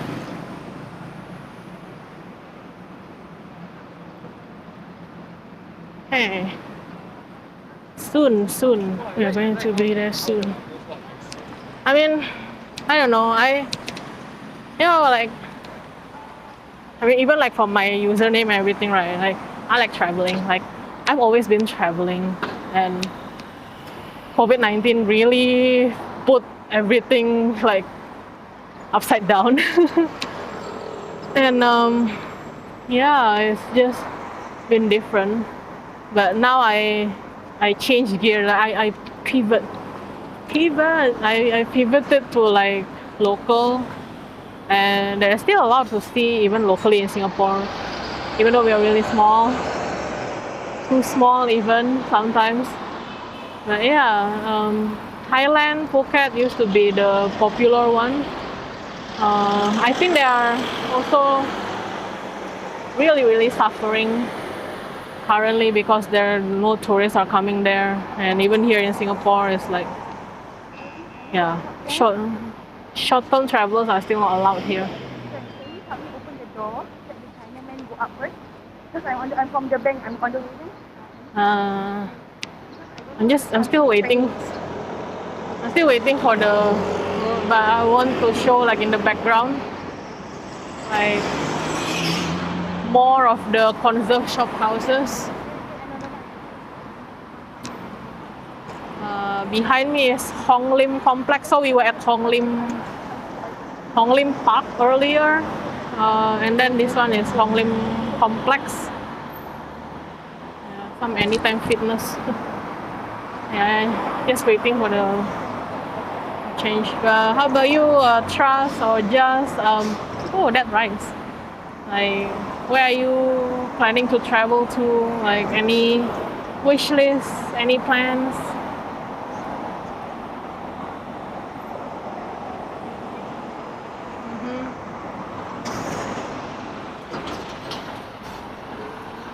Oh, this is a long wait for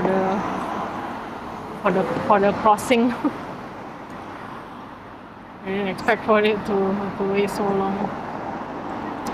Yeah, so I have been showing you the Chinese temples today, but now we are going to see a different temple. It's gonna be an Indian Hindu temple.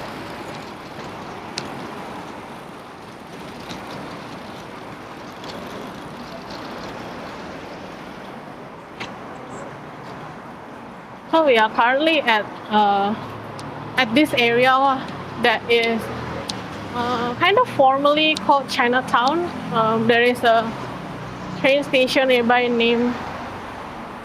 Oh, I mean, don't worry. It's like you can rest if you want to. Yeah, I think it's quite late. It's probably already over midnight already, depending on where you are at. Yeah. I am gonna be there soon. So, but we are already at Chinatown.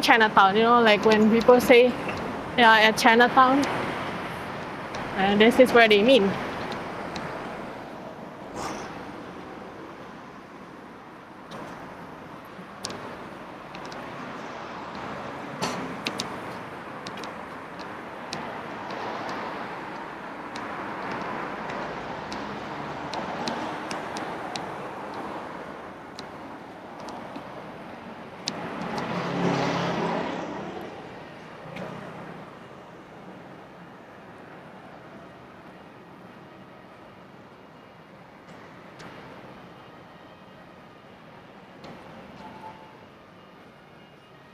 Alright.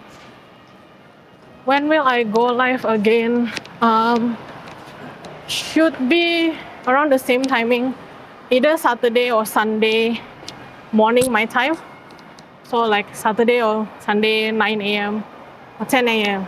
But before you go, I will show you at least one more temple. So this one is a Hindu temple. So this is the Sri Mariamman temple. It's a Hindu temple. I don't know whether you can hear it, but there is some music going on currently at the temple. And this particular street that I'm on right now, it is called the Pagoda Street. So it is actually a misnomer. So it is called Pagoda because of this particular temple that has this tall structure. But this is actually not a pagoda, like it is a gopuram. It is a gopuram. It is part of a Hindu temple. It's called the Sri Mariamman. So I think they are currently having some prayers or some worship happening. You can hear like there's a little bit of noise. And so as you can see here, these are some cows. Now, cows are revered in the Hindu religion. They are revered as a holy creature. So you see like all these cows over here, and even like back here, you can see all the cows. So yeah, you're not leaving now. Are you sure? I mean, yeah, I will tell you a little bit about this. So we are currently in the middle of Chinatown. Like this area is actually called Chinatown, but then why do you have a Hindu Indian temple? Hi, Hal Kogan. Are you allowed to eat soup in temple? Uh, I don't think they allow you to bring any food inside the temple. You are allowed to bring some offerings. It can be money offering or in-kind offering. I'm not sure about soup. I like they don't have a place for you to eat inside. It's a worship place, so I'm not gonna go in, because yeah, as respect. Let me just show. Thinking whether I will get like a better angle. No, can't see it. Yeah, I think this is like the good angle already. Okay, so this is the Sri Mariamman temple, and then like again you might wonder like why is there an Indian temple here? So all the temples that we saw earlier, right? The Tian Ho Keng temple, Xiang Chio Kyong, Phúc Tak Chi, Yue Hai Ching temple, they all have been by the seashore, right? Because that's where they arrive and that's where they give thanks. And it's also considered like a good location, a good feng shui to be near the sea. So that's where they were all at. So for the Indian immigrants, so we on top of the Chinese immigrants that came over to Singapore, there were also the Indian immigrants. Because of course before that, India was already a British colony, even before they came to Singapore. So the British already set shop over in India. So they did bring over some of this stuff, like Indian stuff, to Singapore. And then also, again, there were immigrants, mostly from the southern part of India, mostly because it's the nearest to Singapore, right? Like geographically, it's the closest from the southern India to Singapore because India is like quite long, right? So they also came to find opportunities in Singapore. So basically, when we talk about the ancestors of the Singaporeans, I think we are all built from like a very strong stock because we were all we are descended from the immigrants who dared to leave their hometown, they dared to leave the family behind just in order to find a better opportunity for themselves. But anyway, oh, it started raining again. Oh, that's not good. But anyway, this Gopuram is basically based on a southern Indian style of temple. It is dedicated to the goddess of Mariamman, so it's the goddess of the rain. So the southern India, Mariamman, the goddess Mariamman is revered because of goddess of rain, because they needed rain for the farming, because they used to do farming. But the Mariamman goddess is also revered to be protector of epidemic, like an epidemic. So probably a good goddess to pray to during this pandemic, probably. The concept of having a Gopuram here, right? The concept is that when the faithful people, like when the worshippers, they believe that when they can see the God, the gods can see them too. So that's why they make this gopuram like really high, so that it can be seen from a lot of places. So then, wherever you are, you can pray to the gods, because they will see you. If you can see the god, then they will see you, and you can submit your prayers. And also, okay, so I wanted to talk about why it is here. Oh. So the other temple. Oh, there's some. Okay, I need to move. I need to move. I'm sorry, I need to move because there's actually some students. So there are actually students doing field trips. I can't. Yeah. So yes. So why it is here? Because it is near to a fresh water source. So instead of the sea, like the other temples that we were at earlier, they were all like near the sea. But this particular, for the Hindu temples, they need fresh water source for their rituals. So inside there is actually like the deity of Mariamman. One of the rituals they do is that they will cloth the statue, and then pour some water over the statue, and that is part of the ritual. And they needed fresh water source rather than sea water for that, and that's why it was built over here, because there is a fresh water source near here. So if you ask, was the Chinese okay with it? Like in the thick of it, in the thick of this Chinatown, and they suddenly have this particular temple over here. Are they okay? The answer is they were okay with it. They were totally fine with it, because for the Chinese, like a lot of them were already doing in the Taoist religion. Wait, give me a moment here. I need to brighten my screen. Okay. Okay. For the Chinese, they already pray to many deities. Like in the Taoist traditional religion, there are many deities that they pray to rather than just one. Like like we call like Christianity is more like monotheistic, because there's only one that you pray to. But so for the Chinese who already pray to like multiple deities in one go, right? Having some more to pray to, why not just pray some more, get more blessings? Why not? So they have just been they have been living quite harmoniously next to each other all this time. Yeah, that's the interesting Sri Mariamman temple. So I'm in front of it now. So this is the front gate, and these are the gopuram over here. Yeah, the gopuram. So this they have some bells over here. I'm not gonna go in, because actually I have been inside for like a field trip, and they are not really friendly to people like visiting. Yeah. Ooh. Yes, you can hear some music now because they are doing some rituals. So if you see here, right, there are actually some bells. So this will actually you ring the bell to like basically let the people inside know that you're coming. It is a lot like when you visit your friend and then you ring the bell, you ring the doorbell, right, to let you know that you're here. So that's the same. And yeah, they are currently doing some rituals inside, but I'm not gonna go inside today.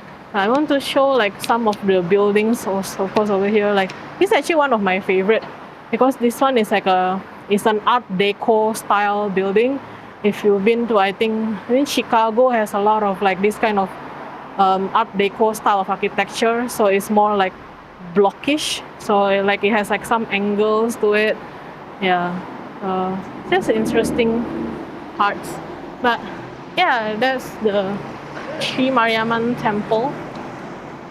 And if you want to go to this temple, you have to take off your shoes. Wait, where is it? Here, yeah. So there's like some shoes you see over here. because you have to take off your shoes before going in. So like, you know, as a sign of respect. But we are going to go to like the last stop of the day. Oh, thank you, Trust. I just, I mean, it took a lot of practice to get to this level. Just a lot of, but I'm just like bursting with like all this knowledge. Oh, okay. Let's make a short stop before I go to the very last stop.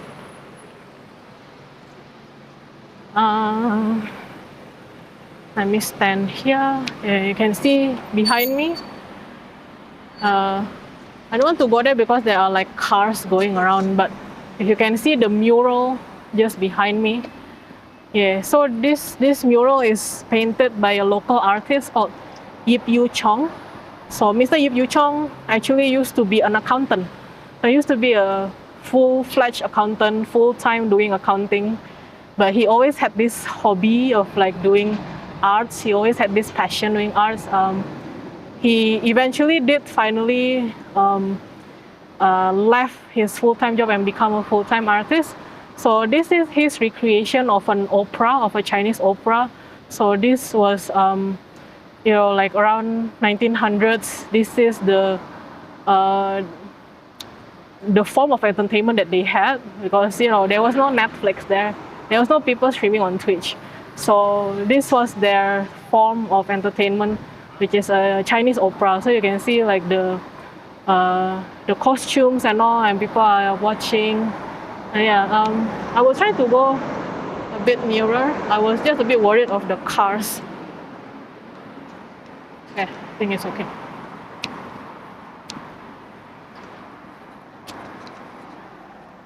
So you can see here, like there are some details on this. So if you see like this behind me, right, like this is an actress, like a performer in the opera, and she's getting some food from this man with like this turban over him, like possibly a Sikh man. So it's like, it's just showing this kind of harmonious relationship between like the groups in Singapore. So this one is like, she's putting on her makeup. Let's just go a bit nearer. So these are like the costumes of the Chinese opera. And then, oh, that's the guy's name. So you can go to this website, yipyc.com. So this is the artist, and he actually has a write-up of all the murals that he built. And this one here, this smiley man over here, so he's selling a rojak. So like you see like all this. So this is called a rojak. It's the best way I could describe it is a fruit salad. So it's like, this is pineapple, cucumber. I believe in English it's called jicama. And then it will be slathered with some peanut sauce. So these are like the sauce that he has: peanut, sugar, chili, and then he will chop it up and then like slather it with sauce, and that's like a nice snack. That's a fruit salad rojak. Yeah, so it's a nice detour. I'm gonna go to the next one. The last stop. Oh, so this one, this guy is selling some ice cream over here. Yeah, so like some ice cream. Where's the word? Yeah, the word is potong. You see the word here. It's called potong. Potong means cut. So it's like a block of ice cream and then he cuts it. Yeah, jicama. Yes. Yeah, jicama. That's the word. Locally we call it bangkwang, but I believe in English it's called jicama. So it's a mix of this jicama, cucumber and pineapple and some other stuff. Sometimes they put guava as well. All this basically mix. Yeah, almost there. Yeah, it is so fun. Like I actually like personally enjoy this. Like I don't do this just for like clout or whatever, but I really do like. I like doing this. Like I just like going out. And yeah, It doesn't make the J sound in English. Oh, you mean like jicama? Like, you mean like Spanish? Anyway, I think Trust earlier was also talking about street food. So this is Chinatown Food Street. So you see, like behind me, there are like a lot of all these tables and chairs. So you can literally have street food. So because you're having your food literally on the street. Oh, this is a different mural by the same guy, Ip Yu Chong. So he makes these murals around town, and if you see this over here, you see the fruit that he's holding here. So this is called durian. I don't think you have it in the States, but like it's a famous fruit. It's called the king of fruits. It's called durian because duri actually means thorn. So you see the thorny appearance of the fruit. Yeah, because it smells really. It's not jackfruit. Jackfruit is different. It's not jackfruit. Jackfruit is nangka. This one is durian, and it smells really strong. Like, yeah, like literally, I have heard news, right? Like when someone opened a durian. I think it was in Europe, somewhere in Europe. I think it was either in UK or Germany, and then people thought it was a gas leak because it was just so strong and so smelly. People just thought it was a gas leak. Like, but I love it. Like, I think durians, right, is one of those things that are like you either love it or you did hate it. Like, there's no in between. Like, there is no like, I'm okay with it. But like, no, like you either like love it or you just like you can't stand it at all. It smells really bad. Yeah. Have you smelled it? Like, so I did have like I had a colleague that came from US for a visit. He's from Ohio, so he's usually based in Ohio.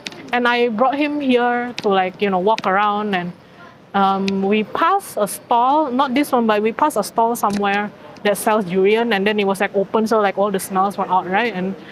And my colleague, right, my US colleague thought it was a rubbish bin stall, a smell. But it's not, it's the fruit. So I guess he doesn't like durian. Yeah, this is like an example of like a provision shop, I guess, like all these groceries that they sell. Anyway, there was another detour. You haven't had the courage to try. Oh, you should, man. Like, it's like creamy and rich. It's like once you get over the smell, I don't know, like, to me, right, maybe because I grew up with it and stuff, like, I don't think it smells bad. To me, it smells delicious. But like, it's really different when you don't like it. Yeah. Right, last stop of the day. It's just ahead.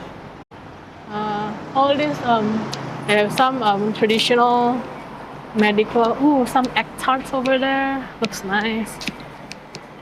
And this still looks the same like in the mural just now. You see like all this hanging over here. Yeah. Really cool. Alright. Last stop. So the last temple that I wanted to show.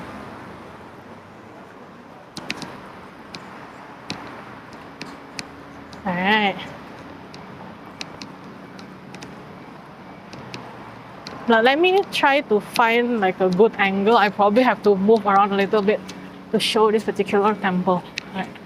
There, here.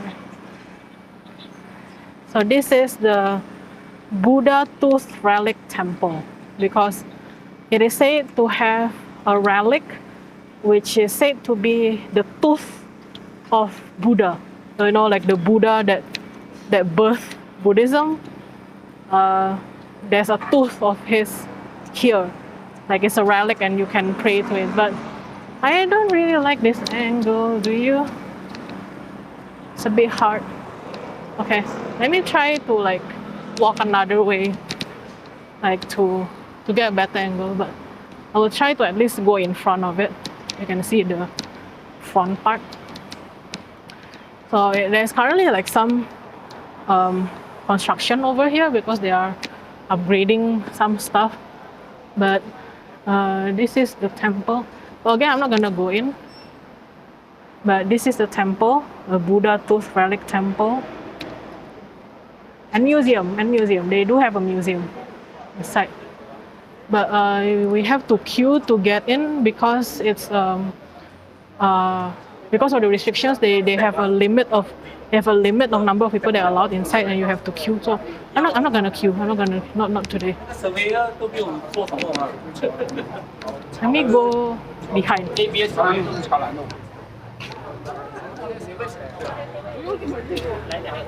Okay. So like, can see a little bit here. I'm gonna go like behind, so I think it will be a bit more visible, like the entirety of it. I mean, the difficult thing like at this part, because there's this construction, so I can't really like get far enough to like capture the whole thing. Yeah. You heard it smells bad, haven't?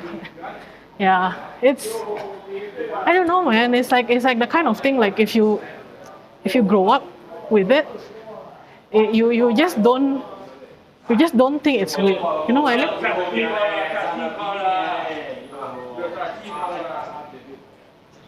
Okay.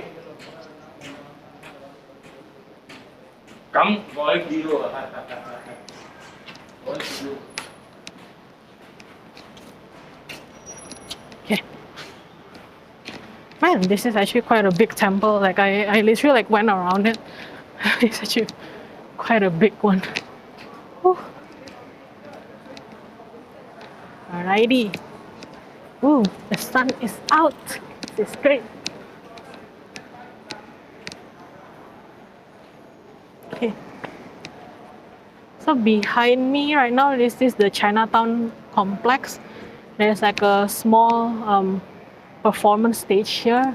But when we go over here, yay, temple. Okay, let me just go a bit further so I can really capture this. All right. Yeah, that will be better. We'll stand around here. Yes, so this is the Buddha Tooth Relic Temple, our last stop of the day. Thanks for joining me so far. So, the previous temples that we already visited today, the Tian Hock Keng, Siang Chio Kiong, Yue Hai Ching, Fuk Tak Chi. So they were all built before the 1900s because they were built by the Chinese immigrants. But this one, even though it looks kind of old maybe as well, like kind of looks traditional, this is actually quite new. So it was only opened in the 2000s. So it was built from the ground up by the 2000. But the story of it actually started in Burma or Myanmar. So in Burma or Myanmar, there was a Buddhist monk that found the Buddha tooth relic. Like he was led by some divine dream, and then he found a relic of a tooth. It's a Buddha's tooth, and it was once it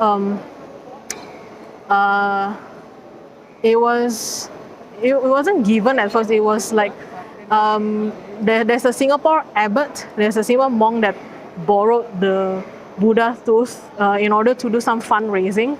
So basically they made like an exhibition around it and charged people to see it and to pray for it. And it was for fundraising for his temple. But when the Buddhist monk in Myanmar, when he passed away, he bequeathed that relic to the abbot, to the monk in Singapore. And the monk in Singapore then did the fundraising to build this current temple. So it's actually called Buddha Tooth Relic Temple and Museum. So I'm not gonna go inside because it's it's a bit there's a lot of restrictions around it.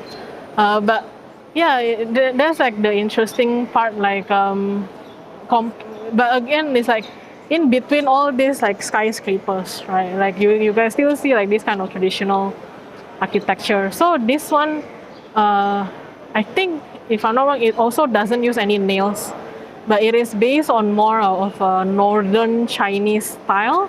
The other temple that we have seen earlier, they are of southern Chinese style because they were built by the immigrants from the southern part of China. Because again, this is just geography, you know, like it's just easier for people from the southern part of China or the coastal part to get to Singapore. So, yeah, I kind of I can't see here, but you can't see from outside. But there is a bell inside. It's a golden bell, and it is made out of donated gold. So it's all donated. So this temple is also very involved in the community or the worshippers that it serves. So like the worshippers can also have their piece of ownership inside the temple. So they are not just coming here and going, but they also have this, they have like, they put some roots in it. Yeah, anyway, that is the last temple of the day. And I guess this is like the better place to show it because like you can see the architecture better. And I think that is the end of my temple run tour. I will be hanging around to like, I need to have some drink. I mean like some water. But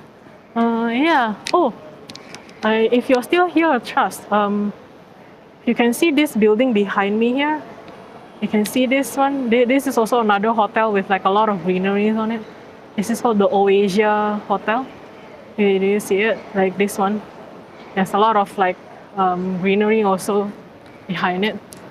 Yeah, this has been so fun. This is the Chinatown Visitor Center. Is it closed? It's currently closed because there are no tourists around here currently. And you can still see like people are like hanging out around like the temple and everything. So this is still like a very much of a community space. Now I am done. Oh, just yeah. I'm glad you had fun. Yeah, you can follow me. If you put the exclamation mark IG, and it's also my Instagram where you can follow my stuff around. Oh, thank you, Trust. I can't wait to do this again as well. So now I'm going to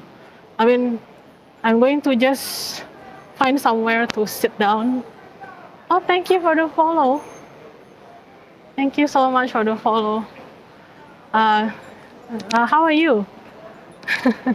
I'm actually done with my temple run part of the day. I'm just gonna go sit down somewhere and drink some water.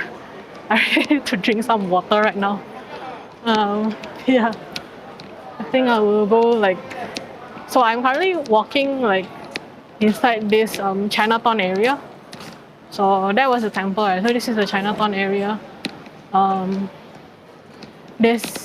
There used to be all these shops, and they were much more. Hi, Bully. I am in Singapore. This is in Singapore. I am streaming live from Singapore. I am just done actually. I'm just looking for a place to sit down and have some water. So I'm probably just gonna sit down and maybe chat a little bit. But I am done with my content of the day. All of the. Oh, okay. I think I will go here.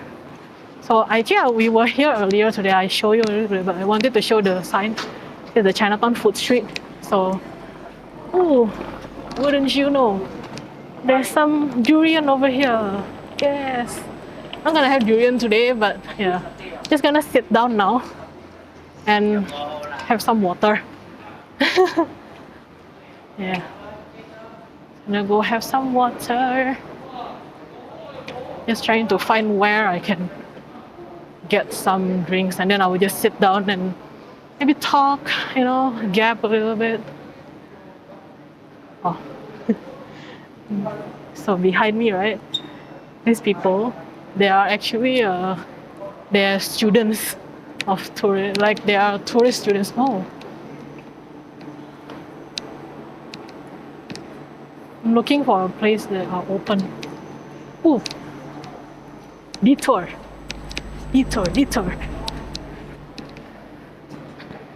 This is a great detour.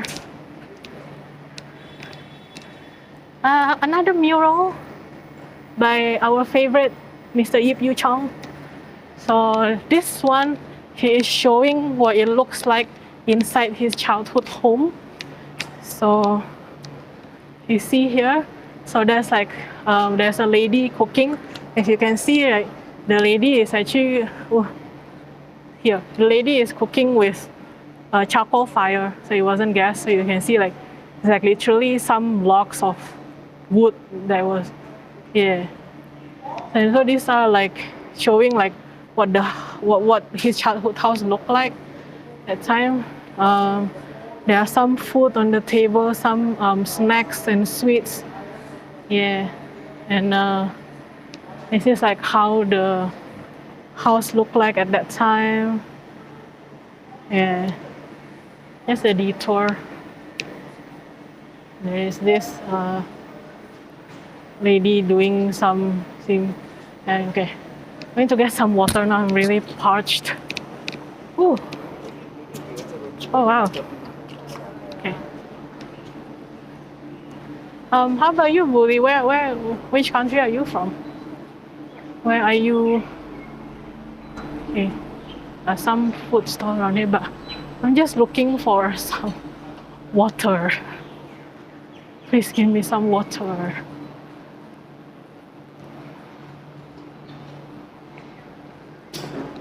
Alright.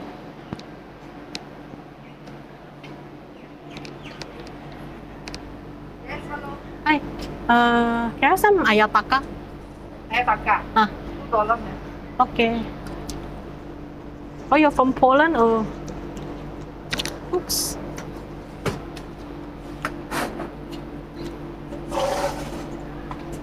Yeah. Thank you. Just gonna set this up. Wait, okay. Give me one moment.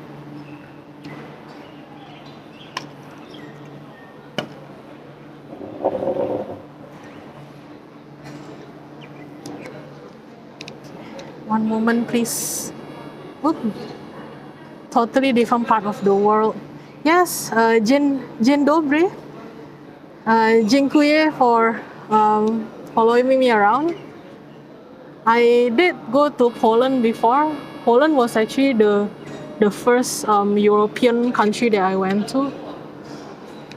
Dzień dobry. What time is it now in Poland? All right. Okay, I'm gonna take off my. Oh.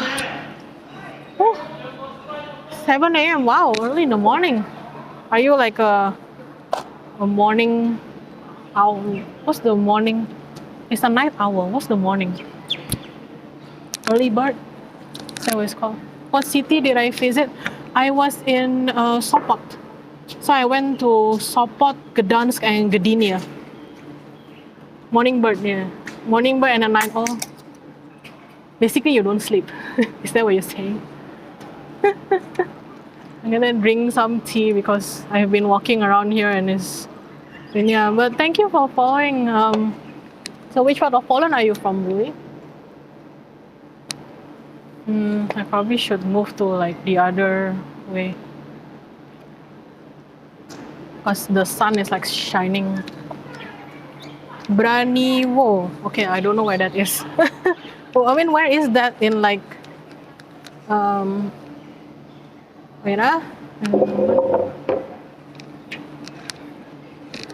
1 hour away from Gdansk. Oh, okay. So it's near the. Is it near the coast as well? I mean, I'm not sure. The last time I was in Poland, it was in 2008. It was a long time ago. I liked it. I like Gdansk, Sopot. So I was actually there in Sopot for it was a choir competition. So it was a choir festival. So I went there with my choir, like my school choir. So I was in university choir. So I went there and yeah, it was very nice. Literally next to Russian border. Oh, okay. Can you speak Russian there? Spasiba. I also went to Russia in like 2009. Like for the like it was also like a choir competition as well. But what was it like in Braniewo? Do I don't know if I you only moved there a while ago. You moved where did you move to? You moved to Gdansk? Or you moved to Braniewo? How do I pronounce that? I'm really bad at this one. You moved to Braniewo. Okay. So where were you originally then? You lived in the UK for 16 years. Oh wow. Okay. That's great. Where in UK? London?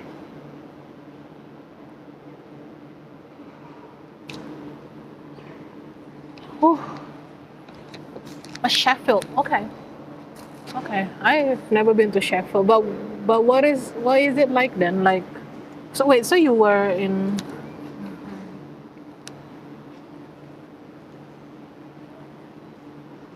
So you were in Branio and then you moved to Sheffield and then back, or what? Oh, I'm so tired. This was quite fun today. Like, but the weather has been a um bit weird. Like it was raining earlier today. Like I was like I was like sitting down at the food center and is at the food center and then it was raining and then I had to like pause a little bit before I could walk out and then after I walk out it was like on and off raining and off. Bron in I know how to pronounce this one. It's not Wroclaw. I know it's not Wroclaw. It's Wrocław. Wrocław. I think that's how it is. Born in Wrocław. Because I feel like I met someone before in Poland and like they told me this is how it was to pronounce it. Wrocław.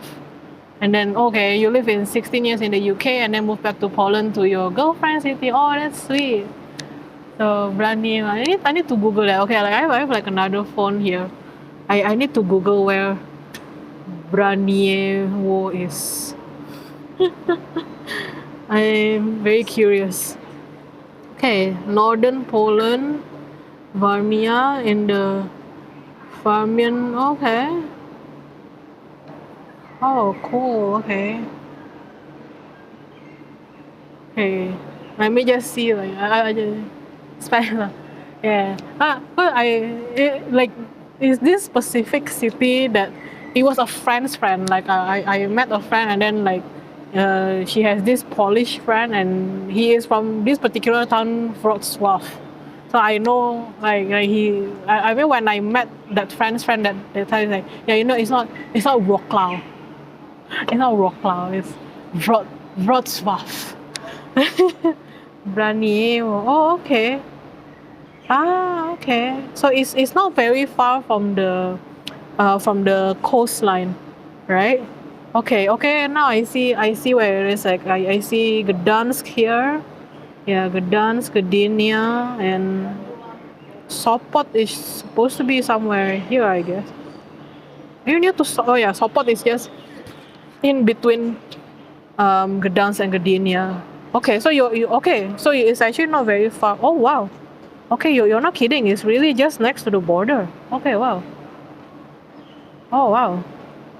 Yeah, okay. So like literally like just like east of your town is the border with Russia and it's already like what's this? Kaliningrad. Oh, is this the like the exclave of Russia? Like it's not really contiguous with Russia, but it's like this like small piece of land like next to Poland where it is Russia, right? This is the one, right?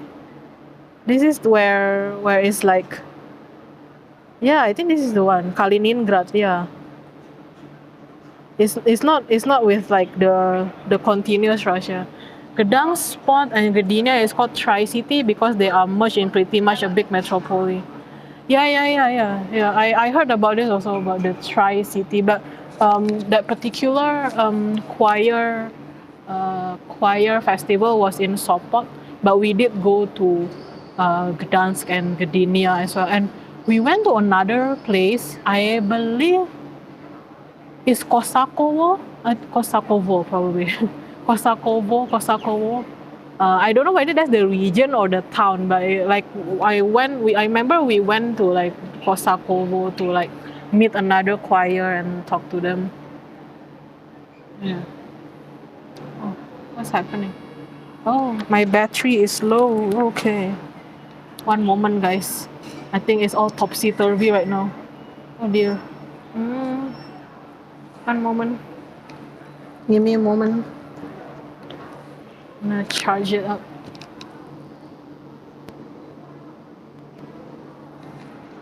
Oopsie.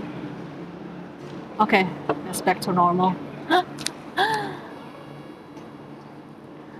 Yeah. Yeah, small piece of Russia that is not connected to the whole Russia. Yes, that's the one. Kaliningrad. Yes. It's real. I mean, it's a bit of an exclave. I think that's what they call it. Very interesting. Like it's just like a small sliver of like Russia. Like is it just because they want the access to the sea, the Baltic Sea? Is that why? They want the access to this sea. I mean, like just looking at it like that's my best guess. Like they just wanted to like have that small piece of the sea. I'm guessing there's like a lot of oil or something. That's usually all they will, you know. Gosh, interesting. So, but like, I mean, because Russia is not part of like EU. No, it's not part of the EU, and it's not part of the Schengen, like the borderless place. So like, no oil around here, but it's left over from the Iron Curtain. Ah, of course. Oh, okay, yeah, because like the whole area was like uni-Soviet and everything. Interesting. I mean, even Gdansk, I know the Gdansk was like part of the German Empire at one point, right? It was called the Danzig, and it was under the German. I guess like there's like just some territorial stuff. Oh, okay. But like so for you, like you're in Branievo. Is it Branievo? Is that how I spell it? Branieva. Gdansk was pretty much like the Russian exclave, and it was German territory within Polish territory before war. Ah, I see. Okay. So it was kind of like, fought about. But now it's like Polish, right? It's like part of Poland. Branieva. I'm just like reading like the Wikipedia, and there's some like spelling there. This is interesting. But like okay, so like if you're in Branieva, right, and you want to go to Kaliningrad for whatever reason, like can you just do that? Like can you just go, like I'm guessing you need like a passport or something, but do you need to like have a visa or something? Like how does it work? Like if you want to go to Kaliningrad, like I'm guessing this is not too far, right? Like from Branieva, like it's literally just there. Like you can probably just drive or something. Like you need a Russian visa, but it's pretty easy to get 1 hour drive. Okay, I see. So there is like a border crossing, is it at some point? Interesting. Very interesting.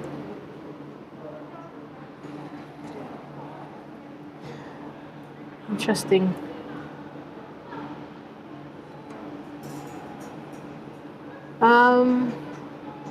I also remember this. So I'm like zooming out, and I remember this particular border crossing smuggling is a big business in cities next to the border. Really? Oh, okay. Really? Oh, wow. But like, who smuggles to who? Like is it Russia smuggling stuff to Poland or Poland smuggling something to Russia? Like, where is the supply and demand there? Like, who wants the stuff and who gives the stuff?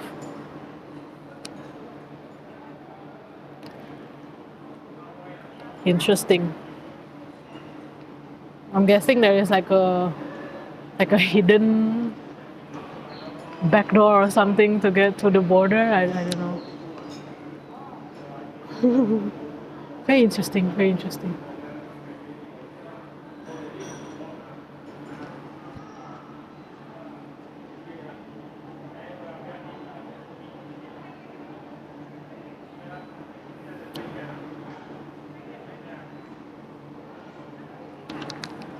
Whoop.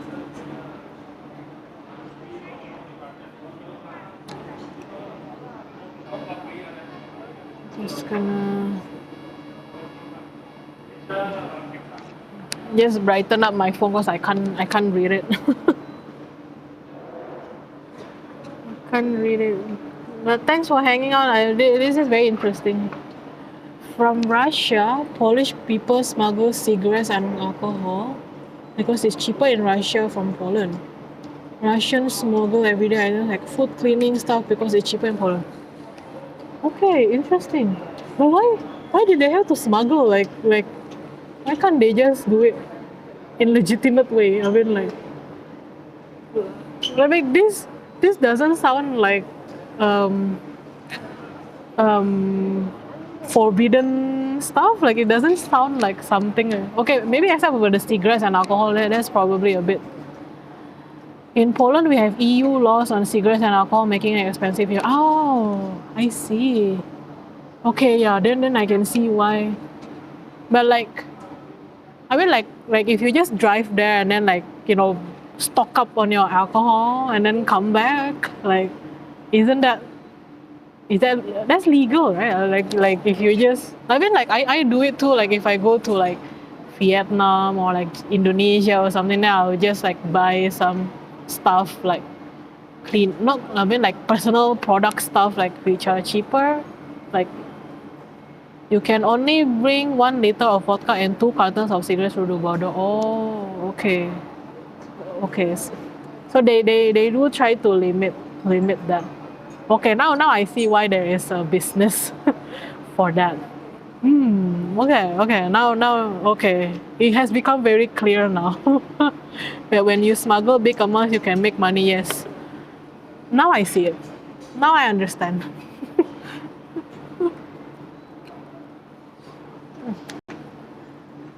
Now I understand. Now I understand the appeal. Yeah. Oh. I just realized they just opened like a satay place here. Oh, it's new. Okay, I need to check that out. I don't know if it can see like it's like you see that with like some flowers on it. So there's like a new place. It just opened. It's called Tiong Baru Satay. It's a new place. I need to take note of that and try that soon. People smuggling cigarettes and alcohol from Poland to the UK managed to earn so much money that they built villas in the UK from that money. Really? That much? Wow. I kind of thought it was like a small time kind of thing. What's like the most traditional food in Singapore? Like food that you would eat, not the tourists. I think the carrot cake is one of them. Fried carrot cake. And it's not carrot cake as in the dessert carrot cake. Okay, like when you talk about carrot cake, you think like like the sweet dessert carrot cake, but I'm talking about fried carrot cake. It's actually radish. So it's actually a radish cake. I don't know if maybe I can get like a picture to get like on my other phone here.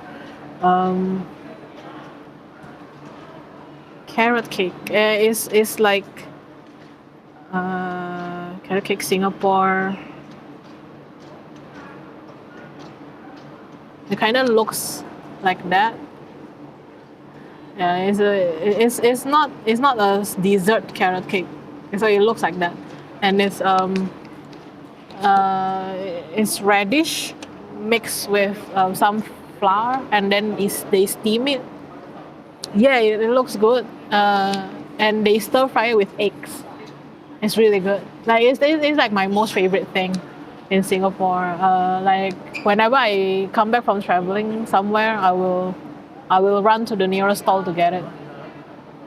So that one fried carrot cake and what other things? So like I think like most tourists when they come here, they will eat chicken rice because that's like the popular one. But like I mean it's good, but I mean I personally don't eat that much chicken rice. Uh, but it's also good. Like I won't say it's too touristy or whatever. I think people should try it. Like it's called chicken rice because the rice itself is cooked in chicken essence, chicken broth, and with oil as well, like chicken oil. So it's like very fragrant. So that's why it's called chicken rice. It's not chicken and rice. It's chicken rice. Like the rice itself is the main thing. Yeah, carrot cake. I like noodles. Like I personally really like noodles. So like I like wonton noodles. So it's with like dumplings, like small dumplings. Do people prefer to cook themselves or get takeaway food? I would say takeaway. I takeaway food. Space is at a premium here, so we don't have the luxury of like having big houses or big places to live with big kitchens. And like so where I'm at right now, right, is a food street, and this is very common all around Singapore. You have like food centers, you have hawker centers, and they are very cheap. So like you can just spend about maybe $5 $5 and you can get food and you can get like some drinks. Like I mean like this is just some tea, right? Like just iced tea, probably up until probably $10. Like if you spend $10 in like a food center, like you already had like 2 meals probably. Even older people will prefer that too. Yes. Even older people prefer that too. So like if you remember, I was at the temple earlier, right? There was temple, and then you can see like there are some older people hanging out. So these food centers, so this what I'm currently at is pretty modern in a way. Like it's not really the traditional one, but like the traditional ones they call it the kopitiam. Kopitiam means coffee shop, and it's more than just a place to eat. It's also a place to hang out. So that's where like the older generations, like that's their thing, you know, like that's their culture or tradition. Like they will go have some coffee, the local coffee, hang out with people. So yeah, it's more than just in EU is changing. Older people are more traditional and prefer their own food. Youngers buy takeaway. I see. Okay. So you mean like the youngsters they don't learn to cook? Is that what's happening? Like yeah, I don't cook either. Like, cause so for me personally, I basically live on my own. So I sometimes it's not really worth it to cook on your own because of all the cleanups that you have to do and the planning. Because you know, like when you cook for yourself, like you gotta buy like all the raw ingredients, right? Like all the groceries. But these groceries are like big portions, like big size, and if you don't use it, it's perishable, right? It's perishable and it will go. So like if I want to cook on my own, like buying all my groceries myself and everything, I will need to like plan. Like I will plan like okay, I buy like you know like some spinach meal for example, or some tomato, but I need to make sure that it has to be used within a certain time frame before it goes bad, right? But and that takes too much planning for me, especially when I live alone. Like it will probably be very different if I have a family, you know, like I have to cook for like the entire family, like maybe family of 4 or something. Then it probably makes more sense to just to buy like groceries and then cook like in one batch and everything, right? But if you just live on your own, it's just not worth it. Like I do cook some. I wouldn't say cook. I would say it's more like preparing your food, like making sandwiches and all. Is that really cooking? I mean, I don't really consider that cooking. Like it's just like putting things together, other than like cooking from scratch. So that's probably the extent that I would do. But other than that, yeah, I just take away. But do you like to cook? Like how do you do it then in Branieva? How do you do it? Like, do you and your girlfriend like cook, or you buy something take away, or do you dine out in restaurants? Like, what is it like? You can't even be bothered to make a sandwich sometimes. Yeah, same man, same. Like, um, there is like so in Singapore there was a restrictions because of COVID-19. There was a restriction for dining in, so like we can't go to like a restaurant or even like a food center like this to dine in. Like you have to take away order food. Yes, exactly. So like when that happened, right, so it happened once last year. It lasted about 6 weeks. Oh no, 2 months, 2 months, and then like recently, yes, only recently, they lifted the restrictions to dine in. So yeah, ordering food in like has had been quite the norm. They just lifted the restrictions a month ago. Oh, okay, I see. So now you can go out again.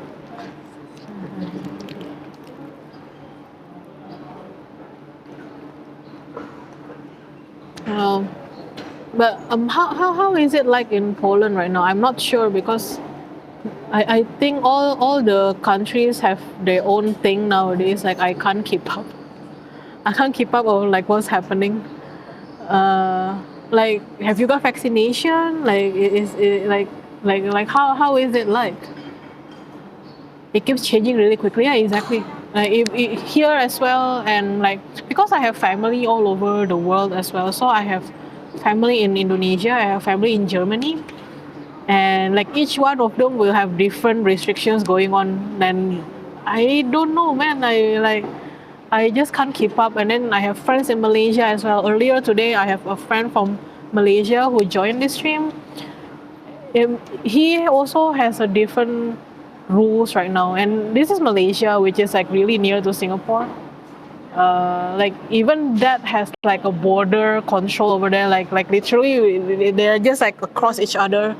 There's like a strait, and they're just across each other. Even that has a border thing. But like yeah, like if you go to Kaliningrad now, like can you do that now because of like the border restrictions, like from Branieva to Kaliningrad? Like I don't know, like how is it now? Because I know Poland is Schengen area, so like when I used to travel to Europe, like like you can just hop, like I don't need to go through border crossing. I mean, I don't need visa if I go from like Germany to Poland to France.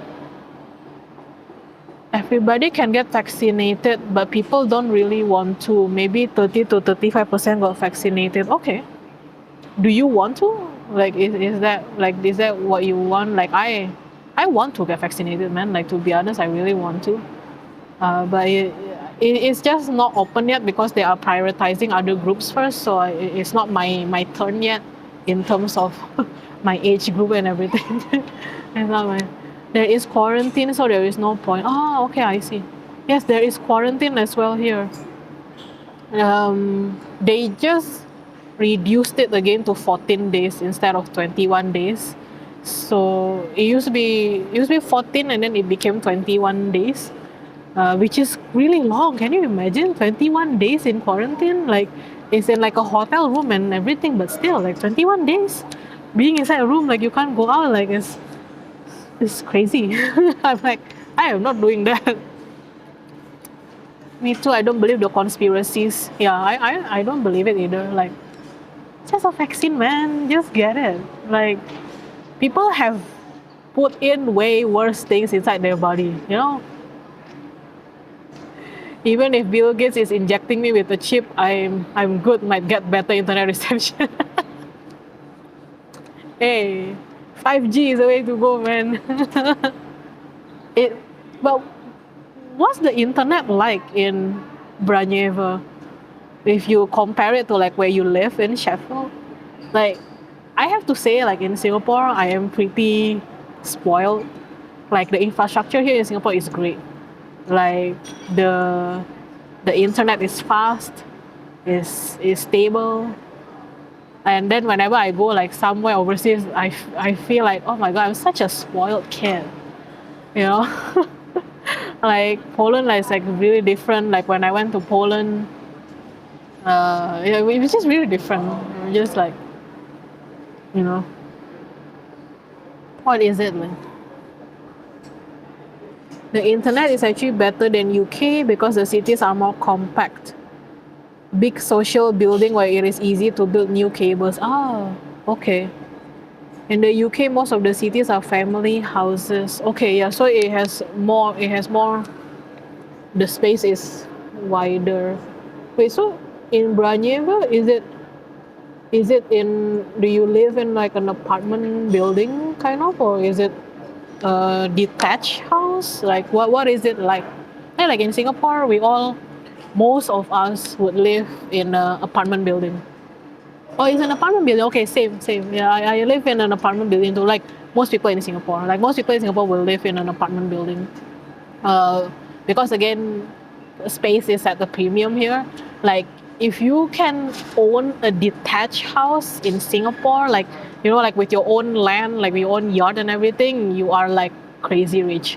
That the movie Crazy Rich Asian, like you gotta be at that level, like crazy rich, in order to be able to have like a detached house in Singapore. Like that's where you gotta be. Right.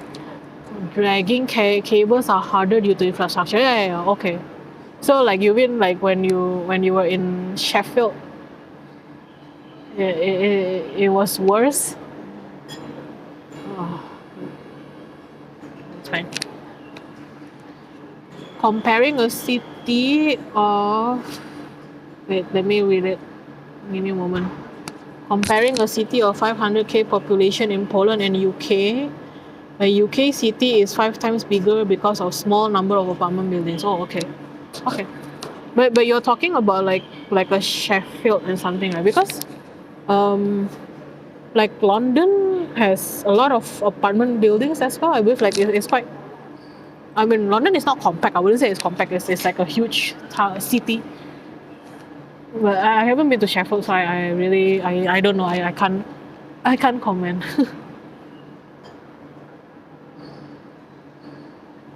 Interesting. But I mean, yeah, in Singapore as well, right? Like because we're small, so it's easier, and it's all underground. Like they all run it underground, and they already have that infrastructure to like they have like a service tunnel kind of like on the ground under the ground, so that they can use it for all everything like refuse, electric, water, internet. Sheffield internet depended very much on location. A location that was far from the main provider box had really shit connection. The closer to the city center in the UK, the better the internet. Oh, I see. Okay, that kind of sucks though. Then there's like, like I wouldn't want to like choose where to live for the internet speed. You know what I mean? Like I would want to live somewhere like it's all already uh, guaranteed kind of like, which is why I say like living in Singapore, right? I feel like I'm such a spoiled kid. That was the first thing I checked when moving houses. Sorry, really? Oh my god! Like, like I, I really wouldn't want to be in that kind of situation. Like, I was like, or like I do. I also like. Is that a thing? Like let's say like back in Sheffield, right? Like is that a thing where it's like, um, if you own a building or you own a house and you want to like rent it out, and you say, hey, I'm located in this space and it's near to the provider box, so the internet is better here. You gotta check the internet by postcode, then you can think of considering getting the place. Really? I mean, internet is important, man. Like it is.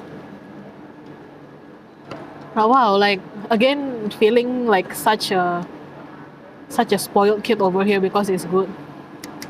After all listing, they list the internet speed. Really? Wow. Wow. you know, you know what? I wasn't used to when I went to UK. I went to so the first time I went to London, Edinburgh, and York. So that was my first visit. The second visit, oh, and Bournemouth, and Bournemouth as well, because I used to work in a company that has a big office in Bournemouth. So I went there. I went to London, Edinburgh, and York to like travel, and then I went to Bournemouth to work. Um, and then the second time around, I just went to London because I had a friend staying there, and I just just explore London. So what I wasn't used to was that there is no internet in the tube in the underground train. I really wasn't used to that. Like, oh my god, such a spoiled kid again. Like, in Singapore, it's available. Like, it's available. Like you would take the underground train. We call it MRT, Mass Rapid Transit, and most of it is underground. Some of it is overground, but most of it is underground. And you have 4G everywhere. You have data, and so you can just like watch your Netflix or something like where you're on a tube. And I like to like talk to people on like WhatsApp or something, or just googling something when I'm in the train. And then I went to UK, and then I found out that they don't have internet in the tube. Like I can't do anything. I just I wasn't used to that. I was like, what? No wonder people were reading. I was like, oh, so cultured. So many people are reading in the tube. But I realized it's because they can't use their phone in the tube. Like, okay. It's available now. When the internet industry started rising, they took care of it. But this was like the last time I went was in 2018. So it wasn't that long ago, It was, I mean, in the grand scheme of things, it's actually still pretty recent. Like, as recent as 2018, I couldn't get online inside the tube. And then I was like, it was just something I'm not used to.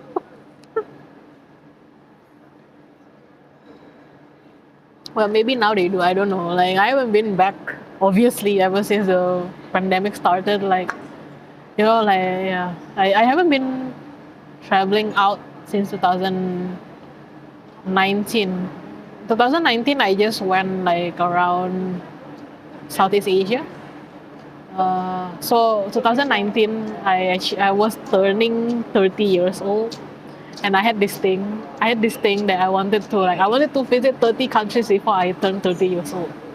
So 2019 was the year, and I think by that time, like I was calculating it, and by like January 2019, January 2019, I had been to 27 countries. 27 countries. So I just needed 3 more. So I decided to just go to some Southeast Asian countries that I hadn't been to. So I think it was like in 4 months. Like between January and April, I went to 3 countries. So I went to Myanmar, Cambodia, and Laos. And then I finished my 30 countries before I turned 30. So I was like, yes. But ever since then, I haven't been out because of this pandemic. You traveled to many places, but Asia is still on my list. That's why I continue to stream. Okay. Yeah, if you come to Asia, I would suggest to come to Singapore first. I mean, when all this thing is done, right? When all the pandemic is done and everything, Singapore is great. Like, I mean, of course, I'm a bit biased because I live here and everything, but I really think, like, as a traveler, right? Because I travel. Do you travel for work or just for fun? For fun. Yeah. I travel for fun. I travel for work only like maybe twice. Yeah. But I don't travel for work. I travel for fun. Yeah. But yeah, Singapore is great because it's a good hub of like going to the Southeast Asia countries or even like the other countries. I would say, right, if you want to go to Asia, start with Singapore first. I would because it's Asia, but it's also is very organized and everything. Is some people call it Asia light because it's not really like the Asia. I mean, whatever like some of them want this. Some of them want like an exotic view of Asia, but Singapore is so modern and everything, so they don't. They say it's like Asia light, which I think is it's not true. But yeah, do start here in Singapore. Get your bearings, kind of. Well, Singapore is not very big. Like you can just, I mean, it's really up to the person. Like 2 days, 3 days, see things, and then you can just fly around, hop around. People do that a lot. Like they will just come here and then they will maybe go to Thailand, Vietnam, Indonesia, Malaysia, anywhere, and then you can always come back to Singapore because Singapore has like really good airport, and like it's safe and everything. So it's always good to like come here and like be yeah yeah and just have some fun. Also Japan is great. Uh, Japan is great. Like, but Japan will need like a longer time. Like, I spent like a week only Tokyo and Kyoto. I think that wasn't enough. And like, there are so many parts to Japan as well because it's quite huge, right? There's Hokkaido, there's the southern part and everything. I hate traveling just for 2 or 3 days. It's just not enough to see it well. Tourist attractions are good, but I think seeing the everyday life is more interesting, at least in my case. Yeah, of course. Um, I think people have different priorities. People have different preferences when it comes to traveling. Like, like I don't think one is better than the other. Like it just really depends on what they want to do. I like walking around. I like just soaking it in and everything, like, but I do like to visit at least some of like the tourist attractions, like you kind of just want to see like, oh, I've been there, like you have that evidence, like, ooh, I've been there, like I mean, like, would you go to Paris without seeing the Eiffel Tower? You know what I mean? Like, I would love to be to like sit down and eat some croissants and drink some coffee, like the locals, but I do still want to go to Eiffel Tower, you gotta, yeah, seeing both is great, you gotta see it, but you also want to see more than what they want. Yeah, exactly. But which is why also, so I am a licensed tourist guide here. I am a licensed tourist guide, and but even without me being a tourist guide, like even before that, whenever I go somewhere, I do like to go on like what they say, like the walking tours. Usually in Europe they have a lot of this, like it's free walking tour, but I think you have to give some tips, like you gotta tip the guide. But I like it because like they will, I think it really brings it to life. Like when you see it, you see it, but if you go on a tour, they will also tell you, stuff about it, like the stories about it, and I think that's really great. And they can also tell you like, the local places to go and everything. Like, to be honest, this current place that I'm at right now is probably a little touristy, but because of like the pandemic and everything, they did kind of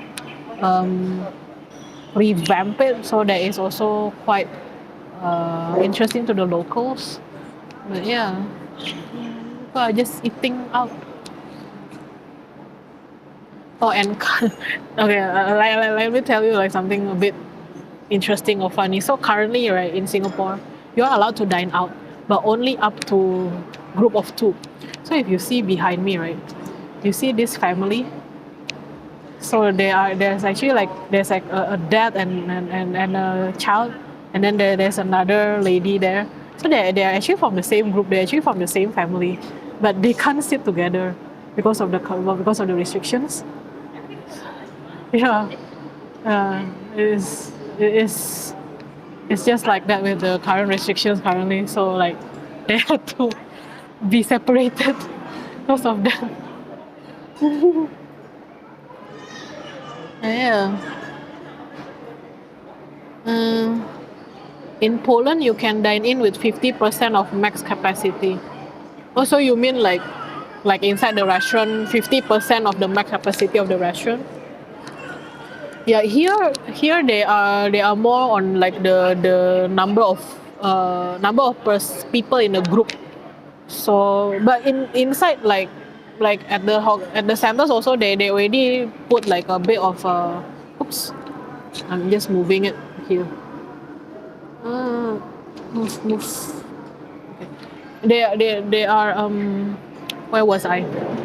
Oh, it's like 1 meter away from each other. So if you see like all these tables behind me, right, they are spaced quite far apart because because it is the regulations that they have to put 1 meter away from each other. So before pandemic, like this place is like packed, like you are almost literally like shoulder to shoulder to another person. But now because of this COVID pandemic, it's like spaced far apart. Oh yeah, interesting. Yeah. Uh, yeah. It's quite good. And this place is actually sheltered. Like it is outdoor. It's outdoor. But let me just like tilt it a little bit. Okay. I will just tilt it like this. You can see like that. Can you see it? So it's actually sheltered. It's actually sheltered. So if it rains, it's okay. We actually had the second wave pretty late because Poland is not that much of a tourist country, so there's not a big mix of internationals around. Oh, okay. So where was the second wave from then? We didn't really have a sec. I mean, I don't know whether we would call it a second wave. I guess it is a little bit the second wave because there was the new Delta variant. I think that is more contagious, like it's easier to go around. So we did have like a bit of a cluster happening, but the Singapore government like they did like they action it pretty fast. So they just like completely like okay, no dine-ins, 2 people only and everything. So it's like yeah, I hopefully it will be crushed soon and I mean I want to get vaccinated soon. Like the vaccination is like ongoing and they have like this target to get most of people here vaccinated before 9 August. So 9 August is actually the national day of Singapore. So they just make like a nice day target there. Wouldn't expect the shelter. Yeah, I know, right? So it's like outdoors, but then it's actually sheltered. 9 August. 9 August 1965 is the National Day of Singapore. It's interesting because Singapore is like one of the countries that are like they got the independence because practically they were kicked out of Malaysia. Yes, it is the Independence Day, but like okay, like I'm not sure about Poland, right? But like I had some background in Indonesia, so Indonesia became independent because they proclaimed independence, right? So they were under the Dutch, and then they proclaimed like, so this was in 1945, like after the World War II is done and everything, and then they just proclaim it like we are now free from the Dutch, we are independent. But in Singapore, it's a bit different. Singapore is a bit different. So Singapore, if I would say the story, right? So Singapore had always been, it was under the British, right? It was under the British as part of the what they call the Crown Colony, right? So they was under the Crown Colony, and then it was under Japanese occupation during the World War II. So that was the 1942 to 1945, and then back to the British, right? Back to the British. But then like it wasn't smooth sailing. Then 1959, Singapore got their self-government. So it got their self-government in from the British, but still under the British, but it's a self-government. 1963, Singapore joined Malaysia. So, well, actually, yeah, Singapore joined like the states of what is now called Malaysia. It was called the Malaya states at that time. It was called Malaya states. So Singapore joined Malaya, and these territories at the Borneo Island, the Sabah and Sarawak, and they together became Malaysia, the country Malaysia. But it also didn't last long. Like let's just say it was like a marriage, and then they figured out it wasn't working out. So in 1965, Singapore broke away from Malaysia. So this part, right? Up until 63 was British, Malaysia. Yes. So British, and then joined Malaysia up until 63, and then 1965. Yeah, we got independent. But it's very different because, okay, if you ask people from Singapore, they will say they got kicked out of Malaysia. If you ask people from Malaysia, they will say that Singapore left. Depends on where you're from. So it's really different. So it's because like it's different because it's not like it's not from the colonizer, like it wasn't from the British.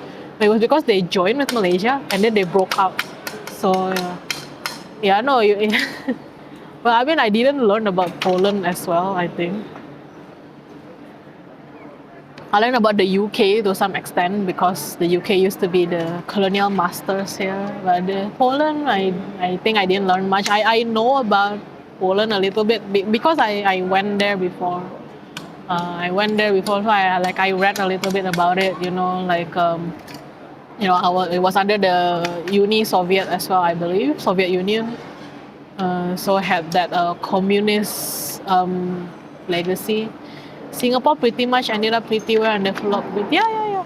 I think so. I think our founding father, Mr. Lee Kuan Yew, was highly regarded as like so he was the leader when we broke out from Malaysia. So Mr. Lee Kuan Yew was actually the one that really wanted the merger with Malaysia. So he was actually the one who was like, like oh no, sorry, I'm just touching my. Yeah, he really wanted the merger, but then it just didn't work out. Like for there are multiple reasons. Like I think it will get a bit too political, so I wouldn't really say it. But I mean, you can read up about it. But basically, it didn't work out. It didn't work out, so they broke out. They broke out of Malaysia and became like one country. After World War II, we were pretty much under Russian occupation until 89, like a puppet country. Oh, really? So yeah, okay. Then what happened after 89? I think I'm not sure. Like, please correct me if I'm wrong. I think it was like under a communist rule or something like that. Yeah, I only read like I never even been to like Warsaw. Is that how you know Warszawa? Is that how you say Warsaw? I know it's not Wrocław. I know that. It's quite fun to like. I remember when I was with my friend's friend, like we were just asking him how do you pronounce all these weird Polish words? Like, I only know dzień dobry and dziękuję because they taught us that like when we were at the festival, and then like you say hi to each other is dzień dobry, dziękuję, but that's all I know. Yeah. Thanks for hanging out and letting me know about all this stuff about Poland. Okay, let me read that. In 1989, there was a solidarity movement that had people on the streets fighting with the government police for freedom, and the communism ended. A lot of people died for it before it happened. Wow. Okay, wow. Okay. That's the power of the people, right? 1989. That's also the time when Berlin Wall got torn down, right? So a big year. Also when I was born, 1989. Big year.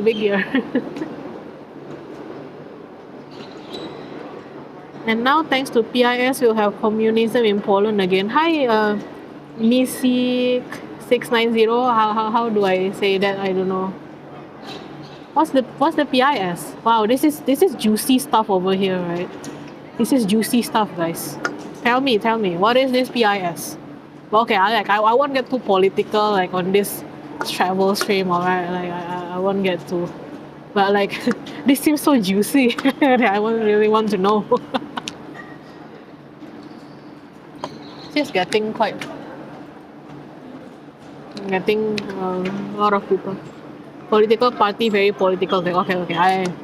Let's not talk about it. How is it in Poland? Okay, like tell me, like where should I go if I travel to Poland again? So I was telling you guys earlier that I have been to Poland, but I only have been to Sopot, Gdansk, and Gdynia. That's all. That's all I've been. Like I would love to go more places. Oh, you know what I like about Poland? Pierogis. Pierogis, guys. So good. So good. Lower Silesia region is beautiful. Okay. Noted. Lower Silesia region. Yeah. Wrocław. Oh. Are you testing me again or how to pronounce it? Wrocław.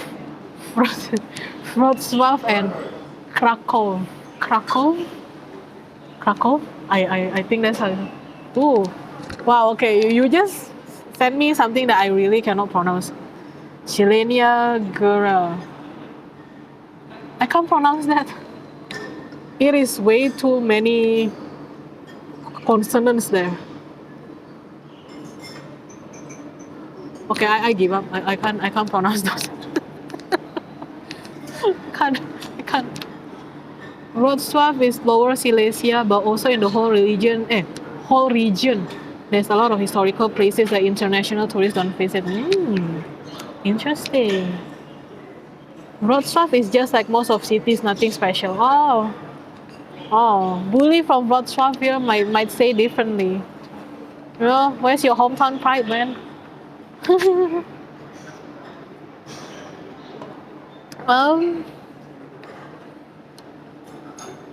Yeah, anyway. But how about food? Like, I like pierogis. When I was in Poland, I kept eating pierogis. I don't care, man. That stuff is delicious. I feel like a lot of cultures around the world just like dumplings. You know, like the Chinese has their dumplings, like a lot of dumplings.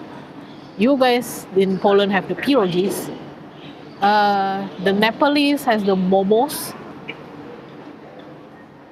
Wrocław is more like a business city, not too much to see. That's my hometown, so I'm biased there. Exactly. So like, hometown pride, right? Hometown pride. Yeah. What else to eat, guys? Where do you live again, Guli? I forgot the name of Branyeva. Branyeva, is that where you live? I forgot. Oops. Tell me, do you guys, can you get Asian food there? Like, tell me. I'm always very curious about this kind of thing. Like I'm Asian, right? Like, obviously I'm Asian. And like, I of course, I would like to try local food as much as I want. But it's like, I have like a limit. Like, after like maybe few days, like 4 days, 5 days, I'm like, I gotta get some Asian food, man. Like, I can't. I gotta have some Asian food. I can't. So like, I always curious, like wherever you are in the world, like, and you know, like the Chinese people are everywhere.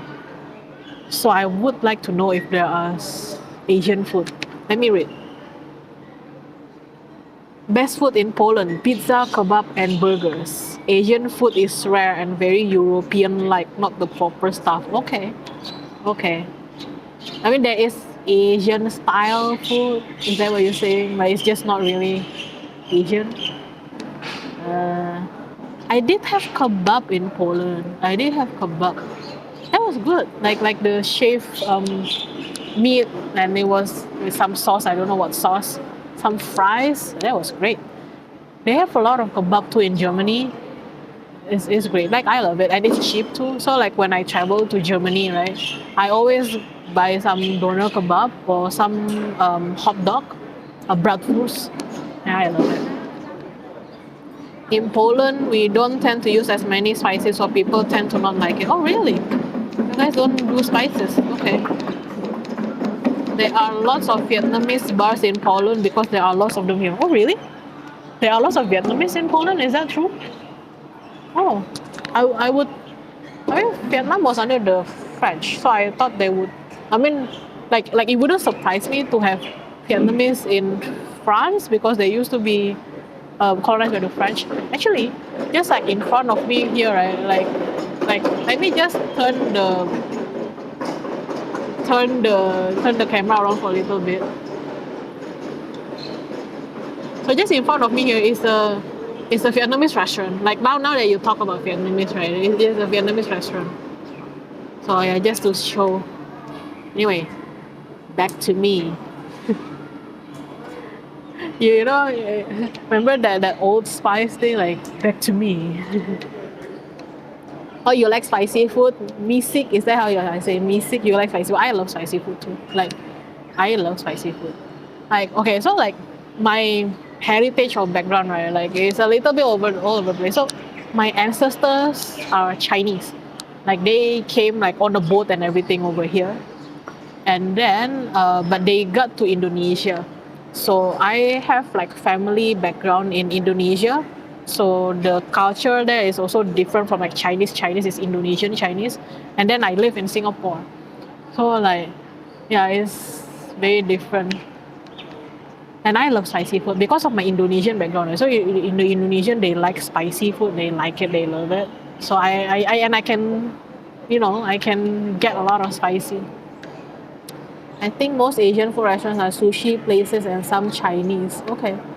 Yeah, sushi. Like, I think proper sushi. Like the proper Japanese sushi is like really hard to get as well. Like it's not like it's quite expensive sometimes here. Like it's like I'm talking about like really fresh seafood or fish sushi. Like not just like some like rolls, rice rolls with some I don't know egg in it. Yeah.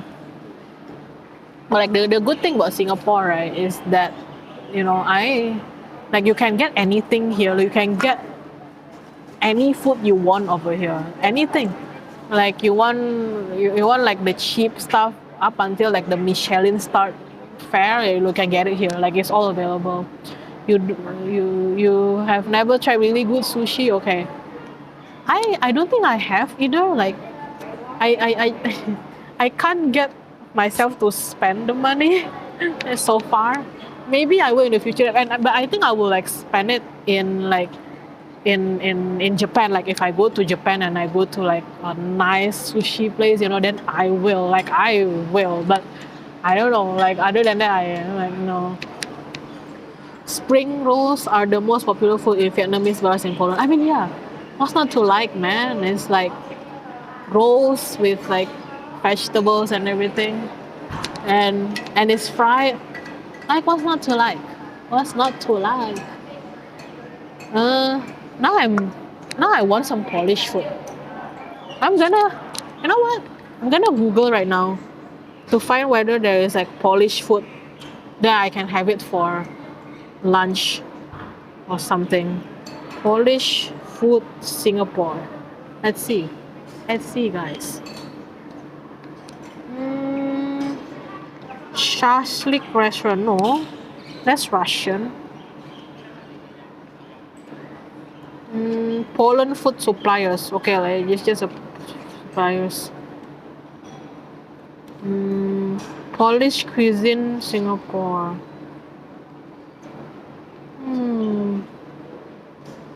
No, there's no Polish food in Singapore. Okay, I guess that's one thing that Singapore doesn't have. They don't have Polish food, which is sad. Very sad. I mean, I think there are like some Polish food suppliers, but not restaurants. Yeah, I think it's just like It's not, yeah. Oh, now I'm sad. There's no Polish food in Singapore. I want my pierogies.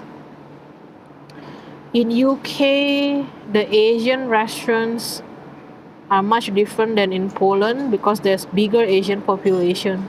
So they're actually restaurants that are intended for the locals, not the tourists. Yeah. You're right. You're right. I have been to like legit Asian food in UK. I was in London and I was in Bournemouth, and like there are legit Asian food. There was Polish restaurant some time ago in Vietnam, but it gets closed. Oh really? A Polish restaurant in Vietnam. But like, if there's a Polish restaurant, what do you think they would serve? Like, I mean, pierogies, obviously, but what other things? Where are you from, Misik? Like, where are you tuning in from? Most of Asian restaurants in Poland are more like fast foods, not proper restaurant. Okay, like a takeaway kind of fare, right? Like like in the takeaway box and everything. Is that what you mean? In the UK, when you see an Asian restaurant filled with Asian families, it's the place to go for the real deal. Yeah. Exactly. I do the same here. Like, like if I go to like a place, like a Japanese restaurant, and then you hear people speaking Japanese, then you're like, yeah, that's like the right spot. Bigos is a very Polish dish. What is bigos? I'm gonna Google that. Bigos. Stew. Oh. Hunter stew. Polish dish of chopped meat of various kinds, stewed with sauerkraut and shredded fresh cabbage. Ooh. That sounds nice. Basically a meat stew. Is that what it is? Like, it's basically a meat stew. Bigos, yes. Like the popularized Asian food, that's the kind of restaurants you get in Poland. Oh, okay. I'm guessing a lot of stir fries, like fried noodles, fried rice. Yeah, is that kind of thing? Bigos. Now, where can I get bigos in Singapore? That is the question. Bigos in Singapore.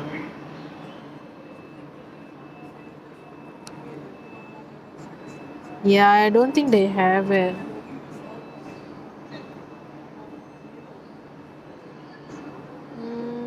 No, they don't have it. I mean, they don't have the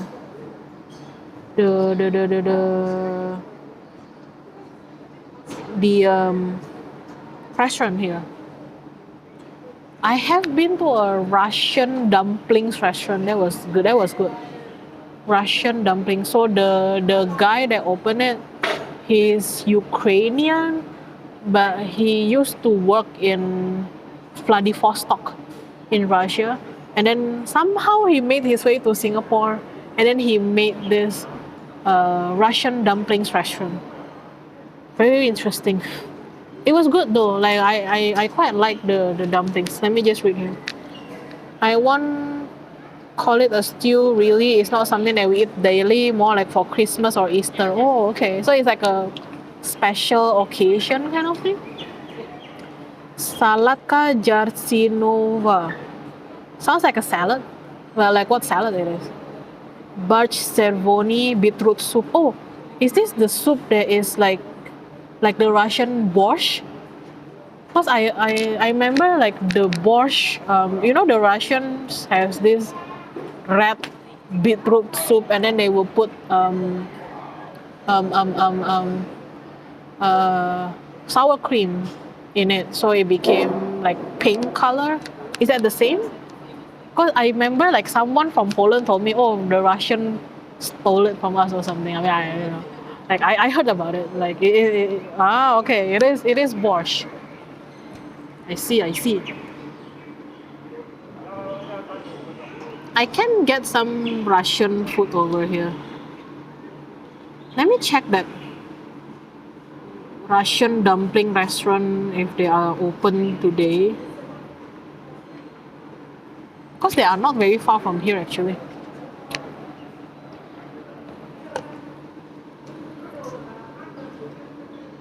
Are they open?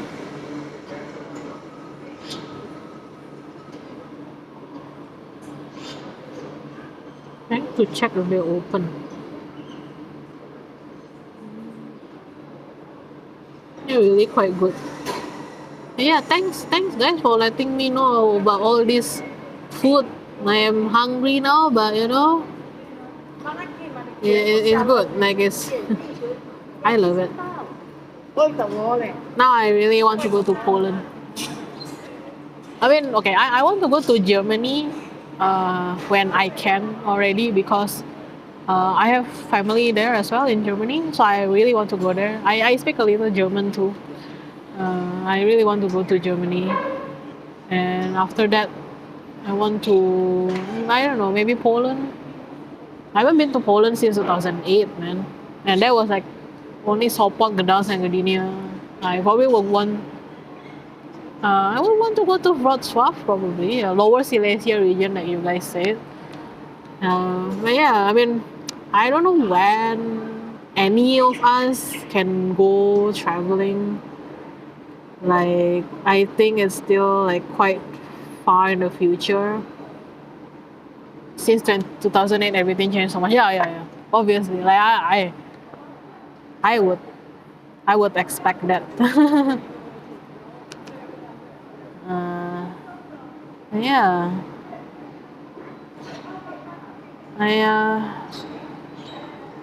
Yeah, anyway, guys, I think I am ending soon. So, thank you so much for hanging out. It's been so fun. I stream usually on weekends. It's either Saturday or Sunday morning my time. So, I usually do it in the morning so that it doesn't get too hot. Like, even now, you can see like the sun hitting my face. It gets quite hot. And before all the crowd comes in, keep up interesting content. Yeah, I will. Thank you so much. Vegetable salad. Wait, let me read that here. I can't read it there. Vegetable salad made with diced vegetables that was boiled first, carrot, potatoes, leek, and then you mix them with mayo.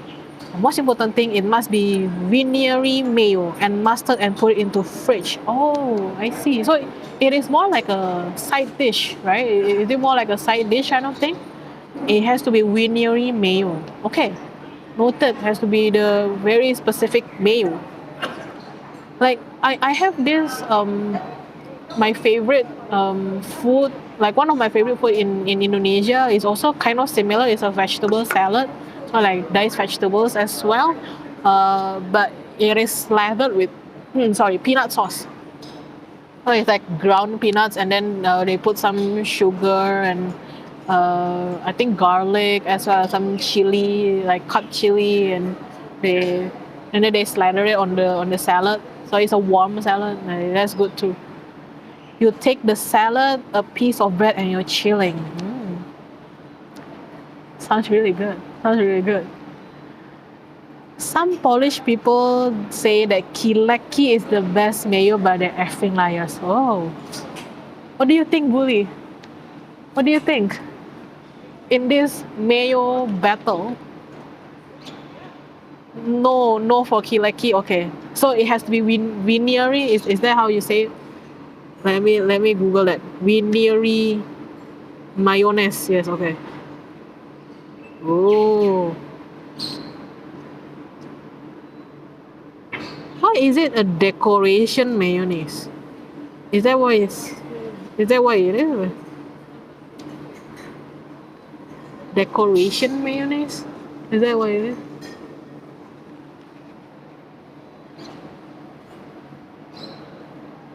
It's like a war, almost like pineapple pizza. Hey, I do believe that pineapple belongs on pizza. I just say, I think it's okay. In Poland, we make this salad for every holidays like Christmas and Easter. Even Boris Slavkin said it's the best mayo. Who's Boris? Who's Slavkin? But if the king says it's the best mayo, then it is. Vinegary mayo. Okay, I do like mayo. I like Japanese mayo is great. If you have ever tried this brand called QP mayo is great. So I like to hard boil some eggs and then chop it up and then just mix it with the mayo and some black pepper. Search for Life of Boris channel on YouTube and you'll know. Okay, noted. I will search for that. Boris the Slav King.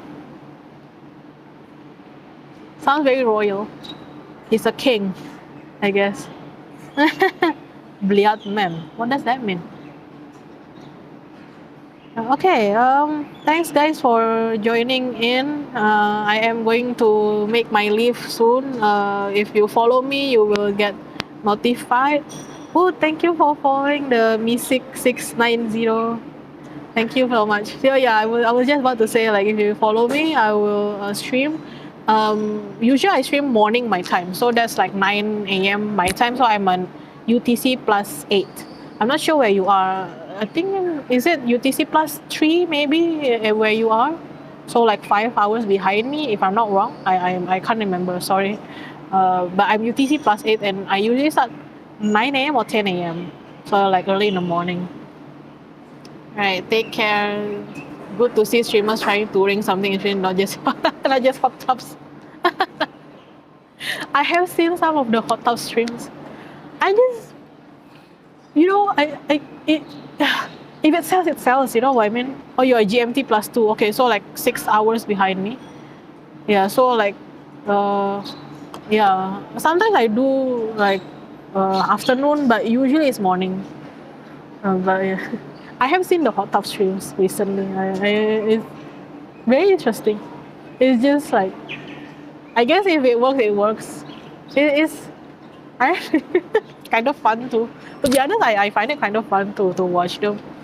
Like, because sometimes they will like, like some of the viewers will like send bits and like get them to do something around, and I get the appeal. Oh, you don't want to get banned by the shit. I know, right?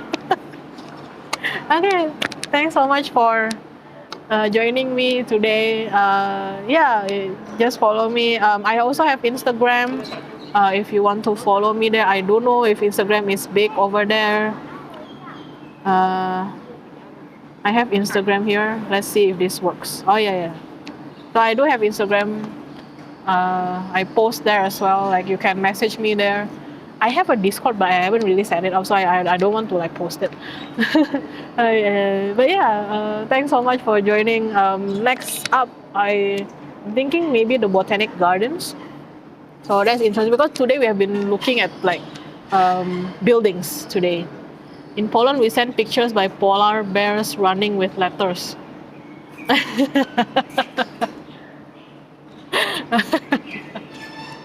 Sorry, it's just the imagery of the. It's just the. It's just the imagery of that like polar bear running with like, here's some letter for you.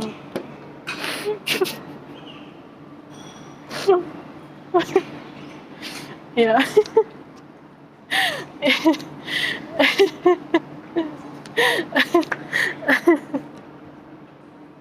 Okay.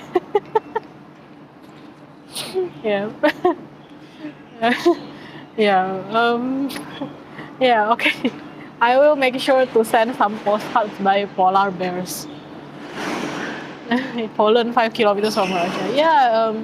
Willie was sharing earlier that he lives like just next to Kaliningrad of Russia. Everything's possible. Yeah. I thank you so much, guys. I will post somewhere maybe in Instagram and also on this Twitch where I'm online again. So like, yeah, just follow me. You will be notified when I go online. Sometimes I do stream like at night, but that's more for like my GeoGuessr. Like, that's the only game I stream. Like, I don't stream other games like, I don't know, Valorant, Dota, whatever. I only stream GeoGuessr because that plays in line with like my traveling thing, right? All right.